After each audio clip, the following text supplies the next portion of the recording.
ಲೂಕನ ಸುವಾರ್ತೆ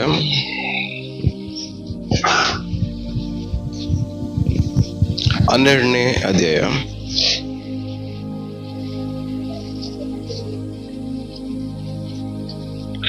22ರಿಂದ 30ನೇ ವಾಕ್ಯದವರು. ಇದಲ್ಲದೆ ಆತನು ತನ್ನ ಶಿಷ್ಯರಿಗೆ ಹೇಳಿದ್ದು ಏನೆಂದರೆ, ಈ ಕಾರಣದಿಂದ ಪ್ರಾಣಧಾರಣೆಗೆ ಏನು ಊಟ ಮಾಡಬೇಕು, ದೇಹ ರಕ್ಷಣೆಗೆ ಎರಡು ವಿಷಯ. ಒಂದು ಏನಂತೆ, ಒಂದು ಈ ಪ್ರಾಣಧಾರಣೆ, ಎರಡನೇದು ಜೀವ ರಕ್ಷಣೆ. ಒಂದು ಪ್ರಾಣ, ಇನ್ನೊಂದು ದೇಹ ರಕ್ಷಣೆ. ಈ ಎರಡಕ್ಕೋಸ್ಕರನೇ ಪ್ರತಿದಿನನೂ ಒಂದು ಮನುಷ್ಯ ಏನ್ ಮಾಡ್ತಾನೆ, ಕಷ್ಟಪಡ್ತಾನೆ. ಅವನ್ ಪ್ರಾಣ ಕಾಪಾಡ್ಕೊಬೇಕು, ಅವನ್ ದೇಹ ಕಾಪಾಡ್ಕೊಬೇಕು. ನಾವು ಏನಕ್ಕೋಸ್ಕರ ಕಷ್ಟಪಡ್ತೀವಿ? ನಮ್ಮ ದೇಹ ಕಾಪಾಡ್ಕೊಳಕ್ಕೆ, ನಮ್ಮ ಮನೇಲಿರೋರ ದೇಹ ಕಾಪಾಡಕ್ಕೆ, ನಮ್ಮ ಪ್ರಾಣಗಳು ಕಾಪಾಡ್ಕೊಳಕ್ಕೆ. ಹಂಗೆ ಮುಂದೆ ಓದಿ.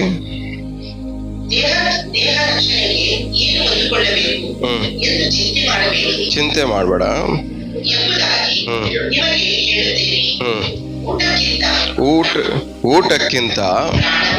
ಊಟಕ್ಕಿಂತ ಪ್ರಾಣವು, ಉಡುಪಿಗಿಂತ ದೇಹವು. ಓಕೆ, ಯಾವ್ದು ಮೇಲಾದದ್ದು ಯೇಸು ಸ್ವಾಮಿ ಪ್ರಕಾರವಾಗಿ? ಯಾವುದಕ್ಕಿಂತ ಯಾವುದು? ಪಕ್ಕದಲ್ಲಿರೋ ಮುಖ ನೋಡ್ಕೊಂಡು ಹೇಳಿ, ಊಟಕ್ಕಿಂತ ಪ್ರಾಣ ಮುಖ್ಯ ಅಂತ. ಆಮೇಲೆ ಬಟ್ಟೆಗಿಂತ,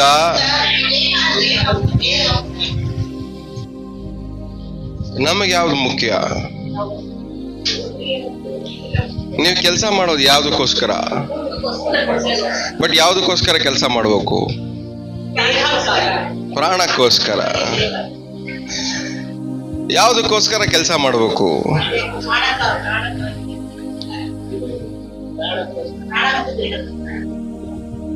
ಡಿಸೈನ್ ಊಟ ಮಾಡಕ್ಕೋಸ್ಕರ, ಡಿಸೈನ್ ಊಟ ಮಾಡಕ್ಕೋಸ್ಕರ ಕೆಲಸ ಮಾಡ್ಬೇಕಾ? ಇಲ್ಲ ನಿಮ್ ಪ್ರಾಣ ಕಾಪಾಡ್ಕೊಳಕ್ಕೆ, ಇಲ್ಲ ನಿಮ್ ದೇಹನ ಕಾಪಾಡ್ಕೊಳಕ್ಕೋಸ್ಕರ ಕೆಲಸ ಮಾಡ್ಬೇಕಾ?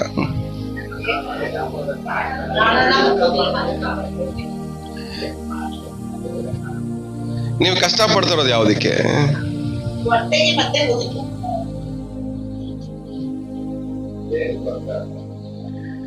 ಎರಡು ವಿಷಯ ಇದೆ ನೋಡಿ. ಒಂದು ದೇಹನೂ ಇದೆ, ಶರೀರನೂ ಇದೆ, ಬಟ್ಟೆನೂ ಇದೆ. ಒಂದ್ ಕಡೆ ಪ್ರಾಣನೂ ಇದೆ, ಆಮೇಲೆ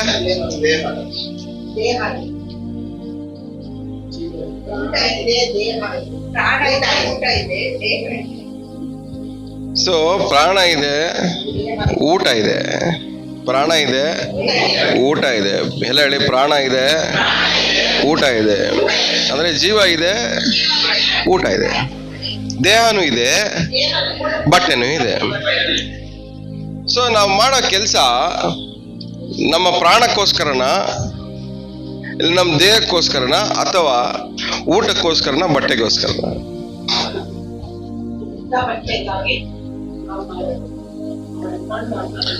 ಸೊ ಒಂದು ವ್ಯಕ್ತಿ ಪ್ರಾಣಕ್ಕೋಸ್ಕರ, ದೇಹಕ್ಕೋಸ್ಕರನು ಕೆಲಸ ಮಾಡ್ಬೋದು, ಕಷ್ಟಪಡ್ಬೋದು. ಅದೇ ವ್ಯಕ್ತಿ ಊಟಕ್ಕೋಸ್ಕರನು, ಬಟ್ಟೆಗೋಸ್ಕರನು ಕಷ್ಟಪಡ್ಬೋದು. ಬಟ್ ನಾವು ಪಡೋ ಕಷ್ಟ ಊಟಕ್ಕೋಸ್ಕರ, ಬಟ್ಟೆಗೋಸ್ಕರ ಆಗಿರ್ಬಾರ್ದು. ಯಾಕಂದ್ರೆ ದೇವರನ್ನ ನಂಬಿರುವಂತ ವ್ಯಕ್ತಿಗಳಿಗೆ ಊಟನೂ ಬಟ್ಟೆನೂ ದೇವರು ಯಾವ್ದು ಕೊರತೆನೂ ಇಡಲ್ಲ. ಊಟಕ್ಕೂ ಬಟ್ಟೆಗೂ ದೇವ್ರು ಏನ್ ಮಾಡಲ್ಲ, ಕೊರತೆ ಮಾಡಲ್ಲ. ಬಟ್ ನಾವು ಪಡೋ ಕಷ್ಟ ಅದಕ್ಕೋಸ್ಕರ ಆಗಿರ್ಬಾರ್ದು.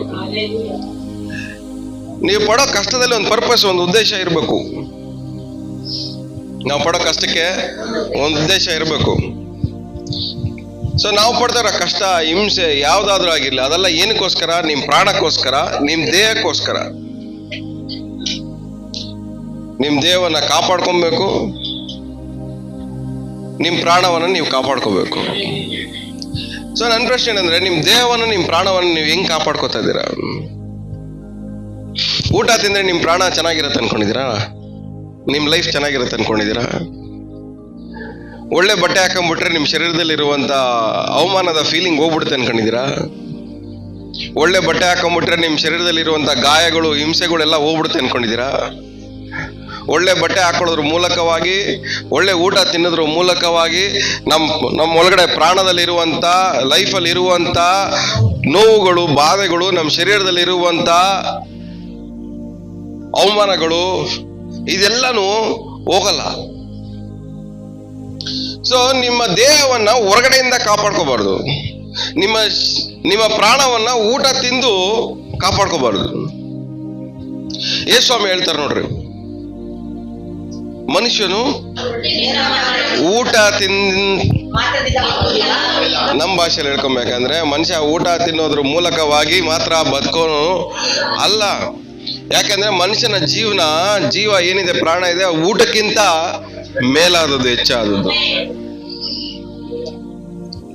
ಮನುಷ್ಯನ ಜೀವನ ಊಟಕ್ಕಿಂತ ಹೆಚ್ಚಾದದ್ದು, ಅವನ ಪ್ರಾಣ ಊಟಕ್ಕಿಂತ ಜಾಸ್ತಿ ಮೇಲಾದದ್ದು. ಹಂಗೆ ಮುಂದೆ ಓದ್ಕೊಂಡ್ ಬರ್ತಾ ಇದ್ರೆ ಅದನ್ನೇ ಎಕ್ಸ್ಪ್ಲೇನ್ ಮಾಡ್ತಾರೆ ಯೇಸು ಸ್ವಾಮಿ. ಹಂಗೆ ಓದಿ. ಚಿಂತೆ ಮಾಡಬೇಕೆಂದು ಎಂಬುದಾಗಿ ನಾನು ಕೇಳುತ್ತೇನೆ. ಊಟಕ್ಕಿಂತ ಪ್ರಾಣವು, ಉಳುಮೆಗಿಂತ ದೇಹವು ಮೇಲಾದದಷ್ಟೇ. ಕಾಗೆಗಳನ್ನು ಲಕ್ಷ್ಯವಿಟ್ಟು ಯೋಚಿಸಿರಿ, ಅವು ಬಿತ್ತುವುದಿಲ್ಲ, ಕೊಯ್ಯುವುದೂ ಇಲ್ಲ, ಅವುಗಳಿಗೆ ಉಗ್ರಾಣವೂ ಇಲ್ಲ, ಕಣಜವೂ ಇಲ್ಲ. ಆದಾಗ್ಯೂ ದೇವರು ಅವುಗಳನ್ನು ಸಾಕಿ ಸಲಹುತ್ತಾನೆ. ಸಾಕು. ಏನ್ ಮಾಡ್ತಾ ಇದ್ದಾರೆ ದೇವರು? ಕಾಗೆಗಳನ್ನ ಏನ್ ಮಾಡ್ತಾ ಇದಾರೆ? ತಿನ್ನಕ್ ಊಟ ಕೊಡ್ತಾ ಇದಾರೆ, ಇರಕ್ ಜಾಗ ಕೊಡ್ತಾರೆ, ಸಾಕಿ ಸಲಹುತ್ತಾ ಇದಾರೆ. ಬಟ್ ಅದರ ದೇಹವನ್ನ, ಪ್ರಾಣವನ್ನ ಕಾಪಾಡ್ಕೊಳ್ಳೋ ಕೆಲಸ ಯಾವ್ದ್ರದ್ದು? ಕಾಗೆದು. ಕಾಗೆಗೆ ತಿನ್ನಕ್ ಊಟ, ಇರಕ್ಕೆ ಜಾಗ ಕೊಡೋದು ದೇವ್ರದು. ಬಟ್ ಅದರ ಪ್ರಾಣವನ್ನ, ಅದರ ದೇಹವನ್ನ ಕಾಪಾಡ್ಕೊಳ್ಳೋದು ಕಾಗೆದು. ನಿಮ್ಗೆ ಅರ್ಥ ಆಗ್ತಲ್ಲ ಹೇಳ್ತಿರೋದು? ಕಾಗೆ ಏನ್ ಮಾಡ್ಬೇಕು ಹೇಳ್ರಿ? ಡೈಲಿ ಅದರ ಜೀವವನ್ನ ಕಾಪಾಡ್ಕೋಬೇಕು, ಅದರ ಶರೀರವನ್ನ ಏನ್ ಮಾಡ್ಬೇಕು, ಬಾಡಿನ ಕಾಪಾಡ್ಕೋಬೇಕು. ಆದ್ರೆ ತಿನ್ನಕ್ಕೆ ಊಟ, ಇರಕ್ಕೆ ಜಾಗವನ್ನ ದೇವ್ರೇನ್ ಮಾಡ್ತಾ ಇದಾರೆ? ಪೋಷಿಸ್ತಾ ಇದಾರೆ, ಒದಗಿಸ್ತಾ ಇದಾರೆ. ಅದು ದೇವ್ರ ಕೆಲಸ. ಆದ್ರೆ ಅದರ ಬಾಡಿನ, ಶರೀರವನ್ನ ಕಾಪಾಡ್ಕೊಬೇಕಾಗಿರೋದು, ಅದರ ಜೀವವನ್ನ ಕಾಪಾಡ್ಕೊಬೇಕಾಗಿರೋದು ಕಾಗೆ ಕೆಲಸ.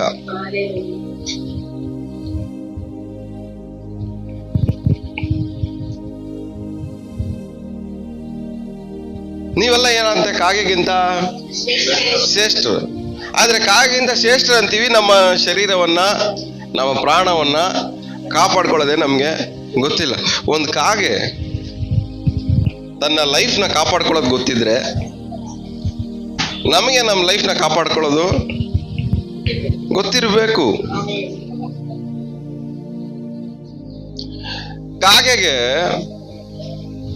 ಒಂದ್ ಕಡೆ ಊಟ ಇದೆ ಅನ್ಕೊಳ್ಳಿ, ನೀವು ಎಷ್ಟು ಓಡಿಸಿದ್ರು, ಎಷ್ಟು ಅವಮಾನ ಪಡಿಸಿದ್ರು, ಎಷ್ಟು ಬೈದ್ರು, ಎಷ್ಟು ಕಿರ್ಚಿದ್ರು, ಎಷ್ಟು ಕಲ್ಲೆ ತೊಡೆದ್ರು, ಎಷ್ಟು ಓಡ್ಸಕ್ ಪ್ರಯತ್ನ ಪಟ್ರು ಹೋಗತ್ತಾ? ಏನಕ್ಕೆ? ಅದಕ್ಕೆ ಅವಮಾನ ಫೀಲಿಂಗ್ ಇಲ್ಲ, ನೋವು ಅನ್ನೋ ಫೀಲಿಂಗ್ ಇಲ್ಲ, ಬಾಧೆ ಅನ್ನೋ ಫೀಲಿಂಗ್ ಇಲ್ಲ, ಎಮೋಷನಲಿ ಮೂತಿ ಊಸ್ಕೊಂಡು ಇಲ್ಲೂ ಕುತ್ಕೊಳ್ಳಲ್ಲ. ಅದಕ್ಕೆಲ್ಲ ಮೇನ್ ಪರ್ಪಸ್, ಉದ್ದೇಶ ಎಲ್ಲ ಏನು? ಈ ಟೈಮಲ್ಲಿ ದೇವರು ನನಗೆ ಇದನ್ನ ಒದಗಿಸಿದ್ದಾರೆ, ಇದನ್ನ ಯಾರಿಂದಲೂ ತಡೆಯಕ್ಕೆ ಆಗಲ್ಲ. ಯಾರು ಅಡ್ಡ ಬಂದ್ರು ಆ ಕಾಗೆ ಮಾತ್ರ ಏನ್ ಮಾಡಲ್ಲ ಹೇಳಿ? ಹೋಗಲ್ಲ. ಯಾರಿಂದಲೂ ಅದನ್ನ ಸ್ಟಾಪ್ ಮಾಡಕ್ಕೆ ಆಗಲ್ಲ. ಎಷ್ಟೇ ಆ ತಡೆಗಳು ಬಂದ್ರು ಆ ಊಟ ಮಾತ್ರ ತಗೊಂಡು ಹೋಗ್ದಿರೋದು ಬಿಡಲ್ಲ. ಬಟ್ ನಾವು ನಮ್ಮ ಲೈಫಲ್ಲಿ ಒಂದು ಪರ್ಪಸ್ ಇಲ್ಲ, ಒಂದು ಉದ್ದೇಶ ಇಲ್ಲ. ಸ್ವಲ್ಪ ಕಷ್ಟ ಬಂದ್ರೆ ನಾವೇನ್ ಮಾಡ್ತೀವಿ? ಬಿಟ್ಕೊಟ್ಬಿಡ್ತೀವಿ, ನನ್ನ ಕೈಯಲ್ಲಿ ಆಗಲ್ಲ ಅಂತ ನಿಲ್ಲಿಸ್ಬಿಡ್ತೀವಿ. ಬಟ್ ಕಾಗೆಗಿಂತ ನಾವೇನಾಗಿದ್ದೀವಿ? ಶ್ರೇಷ್ಠವಾಗಿದ್ದೀವಿ, ಹೆಚ್ಚಿನವರಾಗಿದ್ದೇವೆ. ಯಾಕೆಂದ್ರೆ ನಮ್ಮ ಪ್ರಾಣ ಏನು ಉತ್ತಮವಾದದ್ದು, ನಮ್ಮ ಶರೀರ ಉತ್ತಮವಾದದ್ದು. ಸೊ ಪ್ರತಿದಿನ ಜೀವನದಲ್ಲಿ ನಿಮ್ಮ ಪ್ರಾಣವನ್ನ, ನಿಮ್ಮ ಜೀವವನ್ನ ಕಾಪಾಡ್ಕೋಬೇಕು. ನಿಮ್ಮ ಶರೀರವನ್ನ ನೀವು ಕಾಪಾಡ್ಕೋಬೇಕು.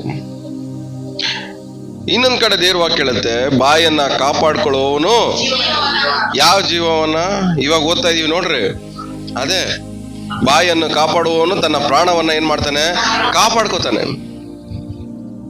ಸೊ ನಮ್ಮ ಪ್ರಾಣವನ್ನ ಕಾಪಾಡ್ಕೊಳ್ಳೋ ವಿಧಾನ ಯಾವ್ದು ಹೇಳ್ರಿ? ಬಾಯಿ.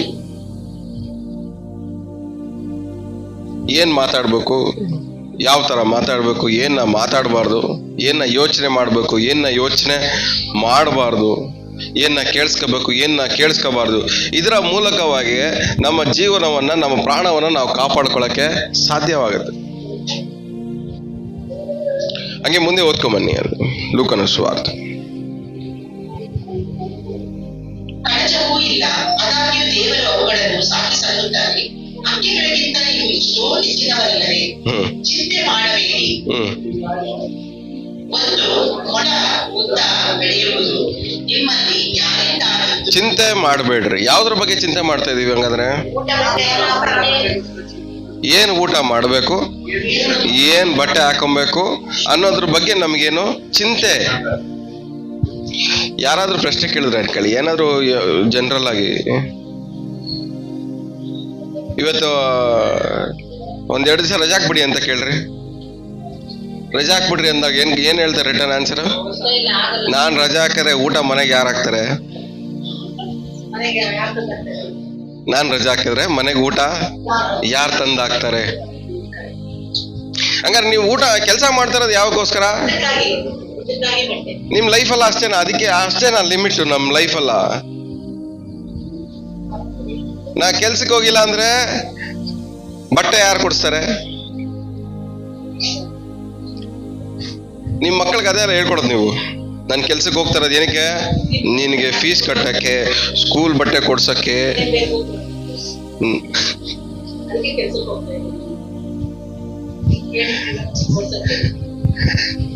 ಆದ್ರೆ ಲೈಫ್ ಅದಕ್ಕಿಂತ ಮೇಲಾದದಲ್ವಾ? ನಮ್ಮ ಲೈಫಲ್ಲಿ ಮುಕ್ಕಾಲ್ ಭಾಗ ನಮ್ಮ ಲೈಫ್ನ ಬರೀ ಇದ್ರಲ್ಲೇ ವೇಸ್ಟ್ ಮಾಡ್ಬಿಟ್ಟಿದೀವಿ. ಇವೆಲ್ಲ ನಮ್ಗೆ ದೇವ್ರು ಸಾಕಿ ಸಲಹತಾರೆ ನಮ್ಮನ್ನ.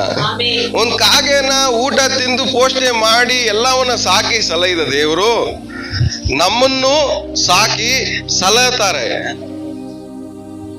ನಾವು ಅದಕ್ಕಿಂತ ಏನಾಗಿದ್ದೀವಿ? ಹೆಚ್ಚಿನವರಾಗಿದ್ದೀವಿ. ಅದೆಲ್ಲ ಬಗ್ಗೆ ಯೋಚನೆ ಮಾಡೋದ್ ಬಿಟ್ಟು ಅದಕ್ಕಿಂತ ಒಂದ್ ಮೇಲಾಗಿರುವಂತದ್ದಿದೆ, ನಮ್ಮ ಪ್ರಾಣ, ನಮ್ಮ ದೇಹ. ಈ ತರ ಹೇಳ್ರಿ, ನಾನ್ ಕೆಲ್ಸಕ್ಕೆ ಹೋಗ್ತಾ ಇರೋದು ಏನಕ್ಕೆ ಅಂದ್ರೆ ನೀನ್ ಪ್ರಾಣ ಕಾಪಾಡಕ್ಕೆ, ನೀನ್ ದೇಹ ಕಾಪಾಡಕ್ಕೆ. ನಾವು ಕೆಲ್ಸಕ್ಕೆ ಹೋಗ್ತಾ ಇರೋದು ಏನಕ್ಕೆ? ನಾವು ಕೆಲ್ಸಕ್ಕೆ ಹೋಗ್ತಾ ಇರೋದು ಏನಕ್ಕೆ? ಎಲ್ಲ ಬಾಬಿಟ್ಟು ಹೇಳಿ, ನಾವು ಕೆಲ್ಸಕ್ಕೆ ಹೋಗ್ತಾ ಇರೋದು ಏನಕ್ಕೆ? ನಮ್ ಪ್ರಾಣ ಕಾಪಾಡ್ಕೊಳಕ್ಕೆ, ನಮ್ ದೇಹನ ಕಾಪಾಡ್ಕೊಳಕ್ಕೆ. ಆದ್ರೆ ನಾವು ಅದನ್ನ ಯೋಚನೆ ಬದಲಾಯಿಸ್ಬಿಟ್ಟಿದೀವಿ. ನಾನ್ ಕೆಲ್ಸಕ್ಕೆ ಹೋದ್ರೆ ಸಂಬಳ ಜಾಸ್ತಿ ತಗೊಂಡ್ರೆ ಯಾವ ಹೋಟ್ಲ್ ಬೇಕಾದ್ರೂ ಹೋಗಿ ಊಟ ಮಾಡ್ಬೋದು, ಯಾವ ಡಿಸೈನ್ ಊಟ ಬೇಕಾದ್ರೂ ತಿನ್ಬೋದು, ಯಾವ ತರ ಬಟ್ಟೆ ಬೇಕಾದ್ರೆ ನಾನು ಹಾಕಬಹುದು, ಯಾವ ಬ್ರ್ಯಾಂಡ್ ಬೇಕಾದ್ರೆ ಹಾಕಬಹುದು. Life is more than that. ನಿಮ್ಮ ಜೀವನ ಅದಕ್ಕಿಂತ ಮೇಲಾದದ್ದು. ಯೇಸ್ವಾಮಿ ಹತ್ರ ಬಂದ್ಬಿಟ್ಟು ಕಲ್ಲನ್ನ ರೊಟ್ಟಿ ಮಾಡ್ಕೊಂಡು ತಿನ್ನು ಅಂತ ನಾನು. ಯೇಸ್ವಾಮಿ ಗೊತ್ತಿಲ್ವಾ? ಜೀವನವು, ಪ್ರಾಣವು ಊಟಕ್ಕಿಂತ ಮೇಲಾದದ್ದು ಅಂತ.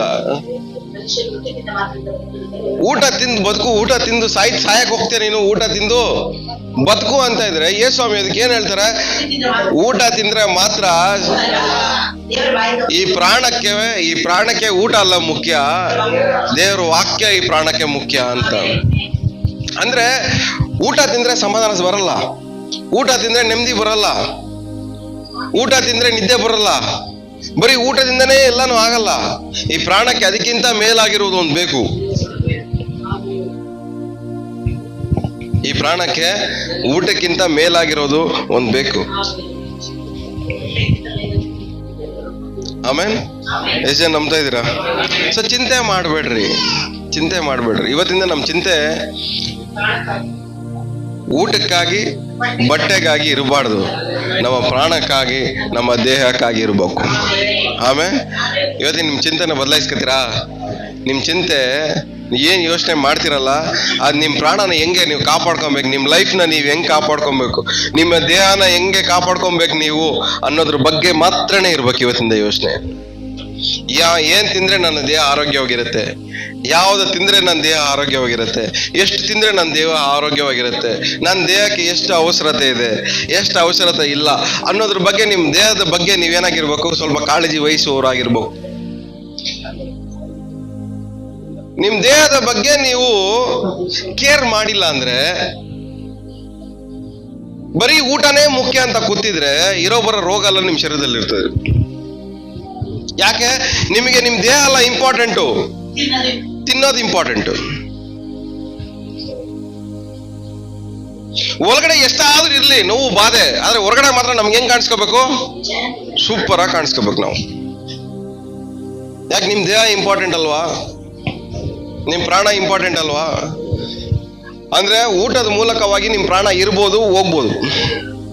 ಎಲ್ಲ ಇಲ್ಲ ಇದ್ದೀರಾ? ಕೇಳಿಸ್ಕೊತಾ ಇದ್ದೀರಾ? ನಿಮ್ ತಿನ್ನೋ ಊಟದಲ್ಲೇ ಪ್ರಾಣ ಇರ್ಬೋದು, ಹೋಗ್ಬೋದು. ನಿಮ್ ಪ್ರಾಣ ಇರ್ಬೇಕಾ ಹೋಗ್ಬಾರ್ದು ಅನ್ನೋದು ನಿಮ್ ಊಟ ಡಿಸೈಡ್ ಮಾಡ್ತದೆ.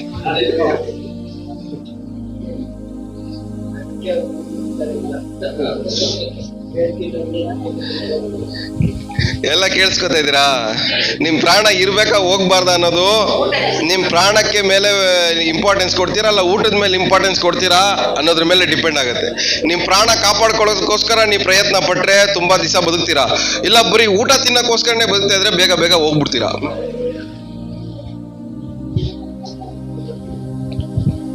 ಪಕ್ಕದಲ್ಲಿ ಮುಖ ನೋಡ್ಕೊಂಡು ಹೇಳಿ, ಬೇಗ ಬೇಗ ಹೋಗ್ಬೇಕಾ ಇಲ್ಲ ತುಂಬಾ ದಿವಸ ಬದುಕ್ಬೇಕಾ ಅಂತ. ಹಂಗಾದ್ರೆ ಇವತ್ತಿಂದ ನಾವ್ ಏನ್ ಯೋಚನೆ ಮಾಡ್ಬೇಕು ಹೇಳ್ರಿ? ಏನ್ ತಿನ್ಬೇಕು, ಯಾವ ತರ ತಿನ್ಬೇಕು, ಏನೆಲ್ಲ ತಿನ್ಬೇಕು ಅದೆಲ್ಲ ಯೋಚನೆ ಮಾಡಬಾರ್ದು. ಯಾವ ತರ ನನ್ನ ಲೈಫ್ನ ನಾನು ಕಾಪಾಡ್ಕೊಬೇಕು, ನನ್ನ ಜೀವನ ಕಾಪಾಡ್ಕೊಬೇಕು ಅನ್ನೋದು ಮಾತ್ರ ನೀವು ಯೋಚನೆ ಮಾಡ್ಬೇಕು. ಯಾವ ತರ ತಿನ್ಬೇಕು ಅಂತ ಯೋಚನೆ ಮಾಡೋನ್ ಬೇಗ ಸತ್ತೋಯ್ತಾನೆ. ಯಾಕಂದ್ರೆ ಯಾವ ತರ ತಿನ್ಬೇಕಂತ ಯೋಚನೆ ಮಾಡೋ ಅವನ ಜೀವವನ್ನ ಕಾಪಾಡ್ಕೊಳ್ಳೋದು ಅವನ್ಗೆ ಗೊತ್ತಿಲ್ಲ. ಅವನ ಲೈಫ್ ಬೇಗ ಹೋಗ್ಬಿಡುತ್ತೆ ಟಿಕೆಟ್ ತಗೊಂಡು.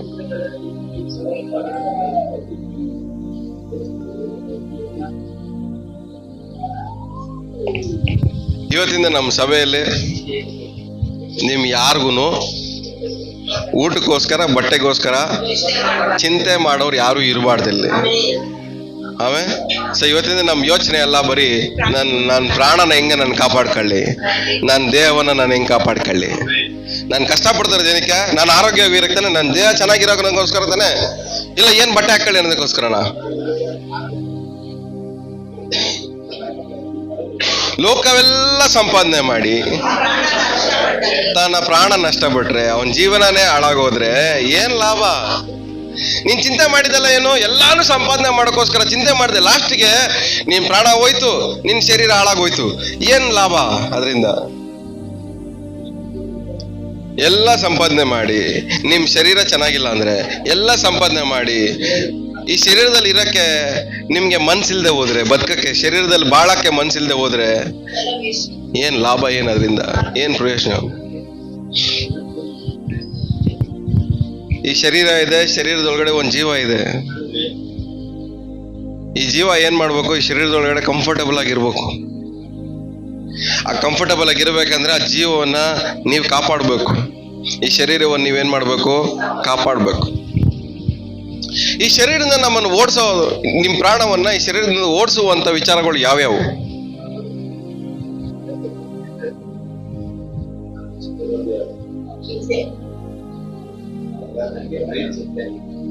ಈ ದೇಶದಲ್ಲಿ ಯಾವ್ದಾದ್ರ ಮೂಲಕ ಜನರು ಸಾಯ್ತಾ ಇದ್ದಾರೆ. ಡಿಪ್ರೆಷನ್ ಇಂದ ಸಾಯ್ತಾ ಇದ್ದಾರೆ, ಸಾಲ ಮಾಡ್ಕೊಂಡು ಸಾಯ್ತಾ ಇದ್ದಾರೆ, ಊಟ ಮಾಡಿ ಸಾಯ್ತಾವ್ರೆ, ಊಟ ಇಲ್ದೆ ಸಾಯ್ತಾವ್ರೆ.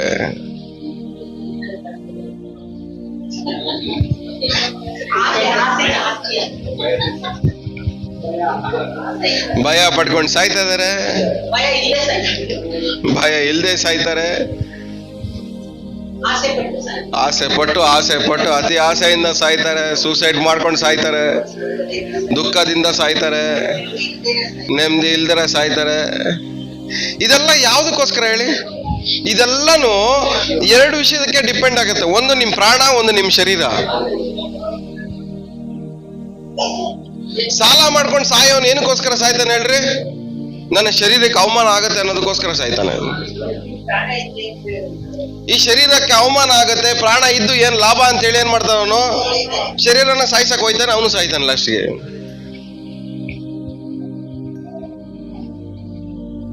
ಎಲ್ಲ ಇದ್ದೀರಾ?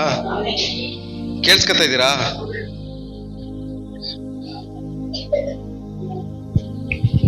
ನಿಮ್ ಶರೀರನ ಬಟ್ಟೆಯಿಂದ ಸ್ಯಾಟಿಸ್ಫೈ ಮಾಡಕ್ ಹೋಗ್ಬೇಡ್ರಿ. ನಿಮ್ ಪ್ರಾಣನ ಊಟದಿಂದ ಸ್ಯಾಟಿಸ್ಫೈ ಮಾಡಕ್ ಹೋಗ್ಬೇಡ್ರಿ. ಕೇಳಿಸ್ಕೊಂಡ್ರ ಸರಿಯಾಗಿ? ನಿಮ್ ಶರೀರನ ಬಟ್ಟೆಯಿಂದ ತೃಪ್ತಿ ಪಡ್ಸಕ್ಕೆ ಹೋಗ್ಬೇಡಿ. ನಿಮ್ಮ ಪ್ರಾಣನ ಊಟದಿಂದ ತೃಪ್ತಿ ಪಡ್ಸಕ್ಕೆ ಹೋಗ್ಬೇಡ್ರಿ. ಎರಡು ನಿಮ್ಮನ್ನ ಹಾಳು ಮಾಡುತ್ತೆ. ಎರಡು ನಿಮ್ಮನ್ನ ಹಾಳು ಮಾಡುತ್ತೆ. ಎರಡು ನಿಮ್ಮನ್ನ ಹಾಳು ಮಾಡುತ್ತೆ. ಹಂಗೆ ಮುಂದೆ ಓದಿ. ಮಕ್ಕಳಿಂದ ಕೇವಲ ಅಲ್ಪವಾದದ್ದು ಅನ್ನಾದರೂ ಮಾಡುವುದಕ್ಕೆ ನೀವು ಅಶಕ್ತರಾಗಿರಲಾರಿ. ಏನಂತೆ? ಏನ್ ಅಲ್ಪವಾದದ್ದು ಮಾಡೋದಕ್ಕೆ ನೀವು ಅಶಕ್ತರಾಗಿ ನಿಮ್ ಕೈಯಲ್ಲಿ ಆಗೋದಿಲ್ಲ ಅಂತ ಹೇಳ್ತಾ ಇದಾರೆ. ಅಲ್ಪವಾದದ್ದು ಯಾವುದು? ಊಟದ ಬಗ್ಗೆ, ಬಟ್ಟೆದ ಬಗ್ಗೆ ಯೋಚನೆ ಮಾಡದೇ ಇರೋದು ಯಾವ್ದಂತೆ? ಅದು ಅಲ್ಪವಾದದ್ದು. ಒಂದ್ ಸಣ್ಣ ವಿಷಯ ನಿಮ್ ಕೈಯಲ್ಲಿ ಏನ್ ಮಾಡಕ್ಕಾಗಲ್ಲ ಅಂತೆ? ಮಾಡಕ್ಕಾಗ್ತಾರೆ. ಸೊ ದೇವರ ಪ್ರಕಾರವಾಗಿ, ದೇವರ ಆಲೋಚನೆಯ ಪ್ರಕಾರವಾಗಿ ಊಟನು ಬಟ್ಟೆನು ಯಾವ್ದಂತೆ? ಅಲ್ಪವಾಗಿರೋದು. ಎಲ್ಲ ಬಾಬಿಟ್ಟು ಹೇಳ್ರಿ, ಊಟನು ಬಟ್ಟೆನು ಅಲ್ಪವಾಗಿರೋದು. ಇನ್ನೊಂದ್ಸರಿ ಪಕ್ಕದಲ್ಲಿ ಮುಖ ನೋಡ್ಕೊಂಡು ಹೇಳ್ರಿ. ಹಂಗಾದ್ರೆ ಊಟಕ್ಕೋಸ್ಕರ, ಬಟ್ಟೆಗೋಸ್ಕರ ಯಾಕೆ ಆರ್ಗ್ಯುಮೆಂಟ್ಗಳು ಮಾಡ್ತೀರಾ, ಜಗಳಗಳು ಮಾಡ್ಕೊಂತೀರಾ, ಕಿತ್ಲಾಡ್ಕೊಂತೀರಾ?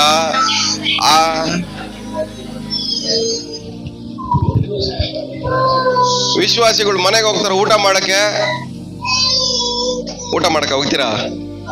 ಪ್ರಾರ್ಥನೆ ಮಾಡಕ್ ತಾನೆ ಹೋಗ್ತೀರಾ? ಆದ್ರೆ ಊಟದ ಬಗ್ಗೆ ಯಾಕೆ ಕೊರತೆ ಹೇಳ್ಕೊಂಬತ್ತೀರಾ?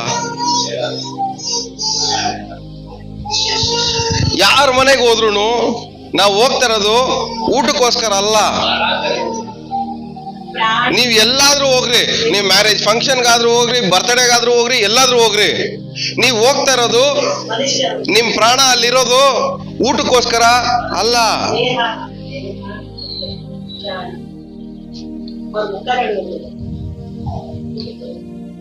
ಅವರ ಪ್ರಾಣ, ಇನ್ನೊಬ್ರು ಪ್ರಾಣಕ್ಕೋಸ್ಕರ ನಾವು ಅಲ್ಲಿ ಹೋಗ್ಬೇಕು. ಅವ್ರು ಹಾಕೋ ಊಟಕ್ಕೋಸ್ಕರ ಅಲ್ಲ.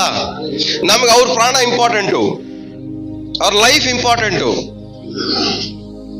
ಸೊ ನಮ್ಮ ಮುಕ್ಕಾಲ್ ಭಾಗ ನಮ್ಮ ಸಮಸ್ಯೆಗಳೆಲ್ಲ, ಆರ್ಗ್ಯುಮೆಂಟ್ಗಳು, ಜಗಳಗಳು ಎಲ್ಲಾನು ಹೊಟ್ಟೆ ಕಿಚ್ಚಾಗ್ಲಿ, ಕಾಂಪಿಟೇಷನ್ ಆಗ್ಲಿ, ಎಲ್ಲಾನು ನಮ್ ನಡೀತಿರೋದೆಲ್ಲ ತಿನ್ನೋ ಊಟಕ್ಕೋಸ್ಕರ, ಹಾಕೊಳ್ಳೋ ಬಟ್ಟೆಗೋಸ್ಕರ. ಬಟ್ಟೆಗೋಸ್ಕರ ಜನ ಜಗಳ ಆಡಿಲ್ಲ ನೀವು? ಊಟಕ್ಕೋಸ್ಕರ ಆರ್ಗ್ಯುಮೆಂಟ್ ಮಾಡಿಲ್ವ ನೀವು? ಜಗಳನೇ ಆಡಿಲ್ವ ಊಟಕ್ಕೋಸ್ಕರ? ಏನು ಊಟ ಹಾಕ್ಬಿಟ್ಟವ್ರ ಇವ್ರು ಇವತ್ತು ಮನೆಗೆ? ಹಾಕ್ದೇ ಇದ್ರೇನೆ ಚೆನ್ನಾಗಿರ್ತಾ ಇತ್ತು. ನಿಮ್ಗೆ ಯಾರು ಹೋಗಂತ ಹೇಳಿದ್ದು ಅಲ್ಲಿಗೆ? ಹೋದ್ರೆ ಬಾಯಿ ಮುಚ್ಕೊಂಡು ಏನ್ ಮಾಡ್ಬೇಕು ನಾವು? ತಿನ್ಬಿಟ್ಟು ಬರ್ಬೇಕು. ನಾವ್ ಏನ ಅಲ್ಲಿ ಊಟ ಮಾಡಕ್, ಅದೇ ನಮ್ ಪ್ರಾಬ್ಲಮ್ ಏನಂದ್ರೆ ನಾವು ಹೋಗೋದೇ ಊಟ ಮಾಡಕ್ಕೋಸ್ಕರ. ನಿಮ್ ಲಾಸ್ಟ್ ಅಲ್ಲಿ ಬರ್ಬೇಕಾದ್ರೆ ನಿಮ್ಮ ಬಾಯಲ್ಲಿಂದ ಏನ್ ಕಮೆಂಟ್ ಬರುತ್ತಲ್ಲ, ಅದೇ ನಿಮ್ ಉದ್ದೇಶ, ಅದೇ ನಿಮ್ ಪರ್ಪಸ್. ಸೊ ನಾವ್ ಎಲ್ಲಿ ಹೋಗ್ತೀವೋ ಅಲ್ಲಿ ಅಲ್ಲಿ ಏನಕ್ಕೆ ಹೋಗ್ತೀವಿ ಅಂದ್ರೆ, ಚೆನ್ನಾಗಿ ಕಾಣ್ಬೇಕು, ನಾನು ಹೈಲೈಟ್ ಆಗ್ಬೇಕು, ಚೆನ್ನಾಗಿ ತಿನ್ಬೇಕು. ನಾನು ಚೆನ್ನಾಗಿ ಕಾಣ್ಬೇಕು, ಚೆನ್ನಾಗಿ ತಿನ್ಬೇಕು. ನಾನು ಕಷ್ಟ ಪಡೋದೇನಕ್ಕೆ? ಚೆನ್ನಾಗಿ ಕಾಣ್ಬೇಕು, ಚೆನ್ನಾಗಿ ತಿನ್ಬೇಕು. ಫಂಕ್ಷನ್ಗೆ ಹೋಗೋದೇನಕ್ಕೆ? ಚೆನ್ನಾಗಿ ಕಾಣ್ಬೇಕು, ಚೆನ್ನಾಗಿ ತಿನ್ಬೇಕು.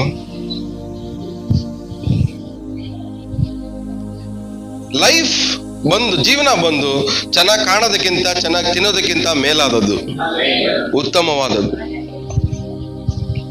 ಈ ಅಲ್ಪವಾಗಿರೋದನ್ನ ನಮ್ಮ ಕೈಯಲ್ಲಿ ಏನ್ ಮಾಡಕ್ ಆಗ್ತಾ ಇಲ್ಲ, ಅವಾಯ್ಡ್ ಮಾಡಕ್ಕೆ ನಮ್ಮ ಕೈಯಲ್ಲಿ ಆಗ್ತಾ ಇಲ್ಲ. ಮುಂದೆ ಹಂಗೆ ಓದಿ. ನೀವು ಅಶಕ್ತರಾಗಿರಲಾಗಿ ಬೇಕಾದದರ ವಿಷಯದಲ್ಲಿ ಚಿಂತೆ ಮಾಡುವುದೇಕೆ? ಎರಡನೇದು, ಹೂಗಳು ಬೆಳೆಯುವ ರೀತಿಯನ್ನು ಲಕ್ಷ್ಯವಿಟ್ಟು ಯೋಚಿಸಿ. ಅವು ದುಡಿಯುವುದಿಲ್ಲ, ನೂಲುವುದಿಲ್ಲ, ಆದರೂ ಆ ಹೂಗಳೊಳಗೆ ಅದಕ್ಕಿರುವಷ್ಟು ಅಲಂಕಾರವು ಅರಸನಾದ ಸೊಲೊಮೋನನಿಗೆ ಸಹ ಅವನು ತನ್ನ ಸಕಲ ವೈಭವದಿಂದಿರುವಾಗಲೂ ಇರಲಿಲ್ಲ. ಹೂಗಳು ಬೆಳೆಯುವಂತ ಪ್ರೀತಿಗೆ ರೀತಿಯನ್ನ ನೋಡ್ರಿ. ನೋಡಿ. ಪಕ್ಕದ ಮುಖಾಂತರ ನೀವ್ ಬೆಳೆಯುವಂತ ರೀತಿಯನ್ನ ನೋಡಿದ್ರೆ ಹೆಂಗ್ ಕಾಣುತ್ತೆ?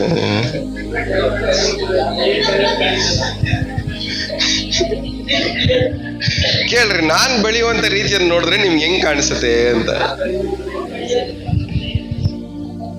ಹೂಗಳೇನಂತ ಒಂದಕ್ಕಿಂತ ಒಂದು,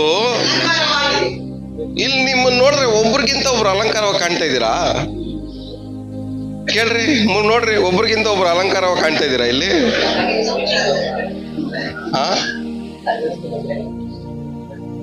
ಆ ಅಲಂಕಾರದಲ್ಲಿ ಕಾಂಪಿಟೇಷನ್ ಇರಬಾರ್ದು. ಒಬ್ರಿಗಿಂತ ಒಬ್ರು ಏನಾಗ್ಬೇಕು ಹೇಳ್ರಿ? ಬ್ಯೂಟಿಫುಲ್ ಆಗಿ ಕಾಣಿಸ್ಬೇಕು. ಬ್ಯೂಟಿಫುಲ್ ಆಗಿ ಕಾಣಿಸ್ಬೇಕಂದ್ರೆ ಅದ್ರ ಹಿಂದ್ಗಡೆ ಒಂದು ರಹಸ್ಯ ಇದೆ. ಅದು ಕಂಪ್ಲೀಟ್ ಆಗಿ ಒಂದ್ಸರಿ ಹೋದ್ರಿ. ಲಕ್ಷ್ಯವಿಟ್ಟು ಅಂದ್ರೆ ಯೇಸ್ವಾಮಿ ಹೇಳ್ಬೇಕಾದ್ರೆ ಲಕ್ಷ್ಯವಿಟ್ಟು ಅಂದ್ರೆ ಏನ್ ಮಾಡ್ಬೇಕು ನಾವ್ ಹೇಳ್ರಿ? ಫುಲ್ ಗಮನ ಅದ್ರ ಮೇಲೆ ಇರ್ಬೇಕು. ಗಮನ ಇಟ್ಟು ನೋಡ್ಬೇಕಂತೆ. ಆಮೇಲೆ ಅವು ದುಡಿಯುವುದಿಲ್ಲ, ನೂಲುವುದಿಲ್ಲ. ಆದರೂ ಈ ಹೂಗಳೊಳಗೆ ಒಂದಕ್ಕಿರುವಷ್ಟು ಅಲಂಕಾರವು ಅರಸನಾದ ಸೊಲೊಮೋನನಿಗೂ ಸಹ ಅವನ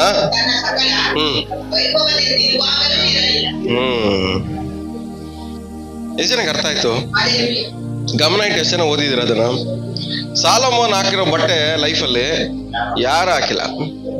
ಸಾಲೋಮೋನ್ ತಿಂದಿರೋ ಅಷ್ಟು ಊಟ ಲೈಫಲ್ಲಿ ಡಿಸೈನ್ ಊಟ ಯಾವನ ತಂದಿಲ್ಲ. ಬಟ್ ಅವನಿಗಿಂತ ಈ ಹೂಗಳು ಏನಿದಾವಂತೆ, ವೈಭವ ಬೆಸ್ಟ್ ಆಗಿದೆ ಅಂತೆ ಅಲಂಕಾರ. ಆ ಹೂಗಳಿಗಿಂತ ನಾವು ಏನಾಗಿದ್ದೀವಿ? ಶ್ರೇಷ್ಠವಾಗಿದ್ದೀವಿ. ಅಂದ್ರೆ ಸಾಲೋಮೋನ್ಗೆ ಅಂತ ಜಾಸ್ತಿ ಇಂಪಾರ್ಟೆನ್ಸ್ ಯಾವ್ದು ಕೊಟ್ಟಿದ್ದಾರೆ ದೇವರು? ಹೂಗಳು ಕೊಟ್ಟಿದ್ದಾರೆ. ಇವಾಗ ಹೂಗಳು ನೋಡಿ ಹೇಳ್ತಾರೆ, ಅವಾಗಿಂತ ನೀವೇನಾಗಿದ್ದೀರಾ? ಶ್ರೇಷ್ಠವಾಗಿದ್ದೀರಾ. ಅವಾಗಿಂದ ನೀವೇನಾಗಿದ್ದೀರಾ ಹೇಳಿ? ಸೊ ನಮ್ಮ ಸಭೆಯಲ್ಲಿ ಒಬ್ರಿಗಿಂತ ಒಬ್ರು ಹೆಂಗಿರ್ಬೇಕು ಹೇಳ್ರಿ? ಅಂದವಾಗಿರ್ಬೇಕು, ಶ್ರೇಷ್ಠವಾಗಿರ್ಬೇಕು. ಆ ಅಂದ ನೀವು ಏನ್ ಬಟ್ಟೆ ಹಾಕೊಳ್ಳಿ ಅಂತ ಯೋಚನೆ ಮಾಡೋದ್ರಿಂದ ಬರಬಾರ್ದು. ನಿಮ್ ಪ್ರಾಣ ನಿಮ್ಮ ದೇಹವನ್ನ ಹೆಂಗೆ ಕಾಪಾಡ್ಕೊಂತೀರ ಅನ್ನೋದ್ರ ಮೇಲೆ ಆಧಾರ ಪಟ್ಟಿರ್ಬೇಕು. ಏನ್ ತಿಂತೀನಿ, ಏನ್ ಬಟ್ಟೆ ಹಾಕೊಂತೀನಿ ಅನ್ನೋದ್ರ ಮೇಲೆ ನಿಮ್ಮ ಅಂದ ಆಧಾರವಾಗಿರ್ಬಾರ್ದು, ಡಿಪೆಂಡ್ ಆಗಿರ್ಬಾರ್ದು. ಎಲ್ಲ ಕೇಳಿಸ್ಕೊತಾ ಇದ್ದೀರಾ? ನಮ್ಮ ಅಂದ ನಾವು ಬ್ಯೂಟಿಫುಲ್ ಆಗಿ ಕಾಣಿಸೋದು ಯಾವ್ದ್ರ ಮೇಲೆ ಡಿಪೆಂಡ್ ಆಗಿರ್ಬೇಕು ಹೇಳಿ? ನನ್ನ ಪ್ರಾಣವನ್ನ, ನನ್ನ ದೇಹವನ್ನ ನಾನು ಹೆಂಗೆ ಕಾಪಾಡ್ಕೊಳ್ತಾ ಇದ್ದೀನಿ ಅನ್ನೋದ್ರ ಮೇಲೆ ಏನಾಗಿರ್ಬೇಕು? ಆಧಾರವಾಗಿರ್ಬೇಕು. ಯೋಚನೆ ಮಾಡಿ ನೀವು ಅಂದವಾಗಿ ಕಾಣಕ್ಕಾಗಲ್ಲ. 30 ದಿವಸ ಯೋಚನೆ ಮಾಡಿ 40 ದಿವಸ ಒಂದು ಒಳ್ಳೆ ಹೊಸ ಬಟ್ಟೆ ತಗೊಂಡು ಹಾಕೊಂಬಂದ್ರೆ ನೀವು ಅಂದವಾಗಿ ಕಾಣಿಸ್ತೀರಿ ಅನ್ಕೊಂಡಿದ್ದೀರಾ? ನಾವು ಮಾಡೋದೇ ಅಲ್ವಾ? 28 ದಿವಸ ಕಷ್ಟ ಪಡ್ತೀವಿ, 30 ದಿವಸ ಏನ್ ಮಾಡ್ತೀವಿ ನಾವು? ಒಂದು ಹೊಸ ಬಟ್ಟೆ ಹಾಕೊಂಡು ಅಂದವಾಗಿ ಕಾಣ್ತಾ ಇದ್ದೀವಿ ಅನ್ಕೊಂತೀವಿ. ಚಿಂತೆ ಮಾಡಿ ಅಂದವಾಗಿ ಕಾಣಿಸುವಂತ ಮುಟ್ಟಾಳರು ನಮ್ಗಿಂತ ಬೇರೆ ಯಾರು ಇರಲ್ಲ. ಚಿಂತೆ ಮಾಡಿ ಹಾಕೊಳ್ಳುವಂತ ಬಟ್ಟೆಯಿಂದ ನಮ್ಗೆ ಅಂದ ಬರಲ್ಲ.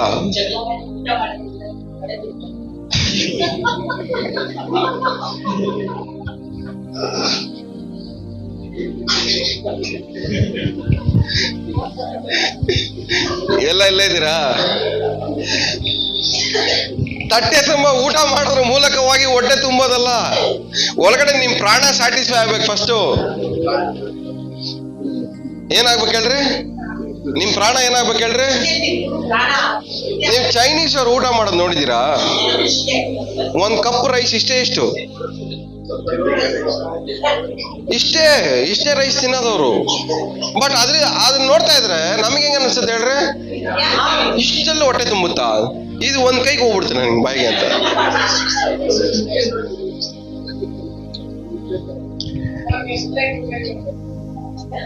ಒಂದ್ 4 ವೆಜಿಟೇಬಲ್ಸು, ಒಂದು ಸ್ವಲ್ಪ ರೈಸು,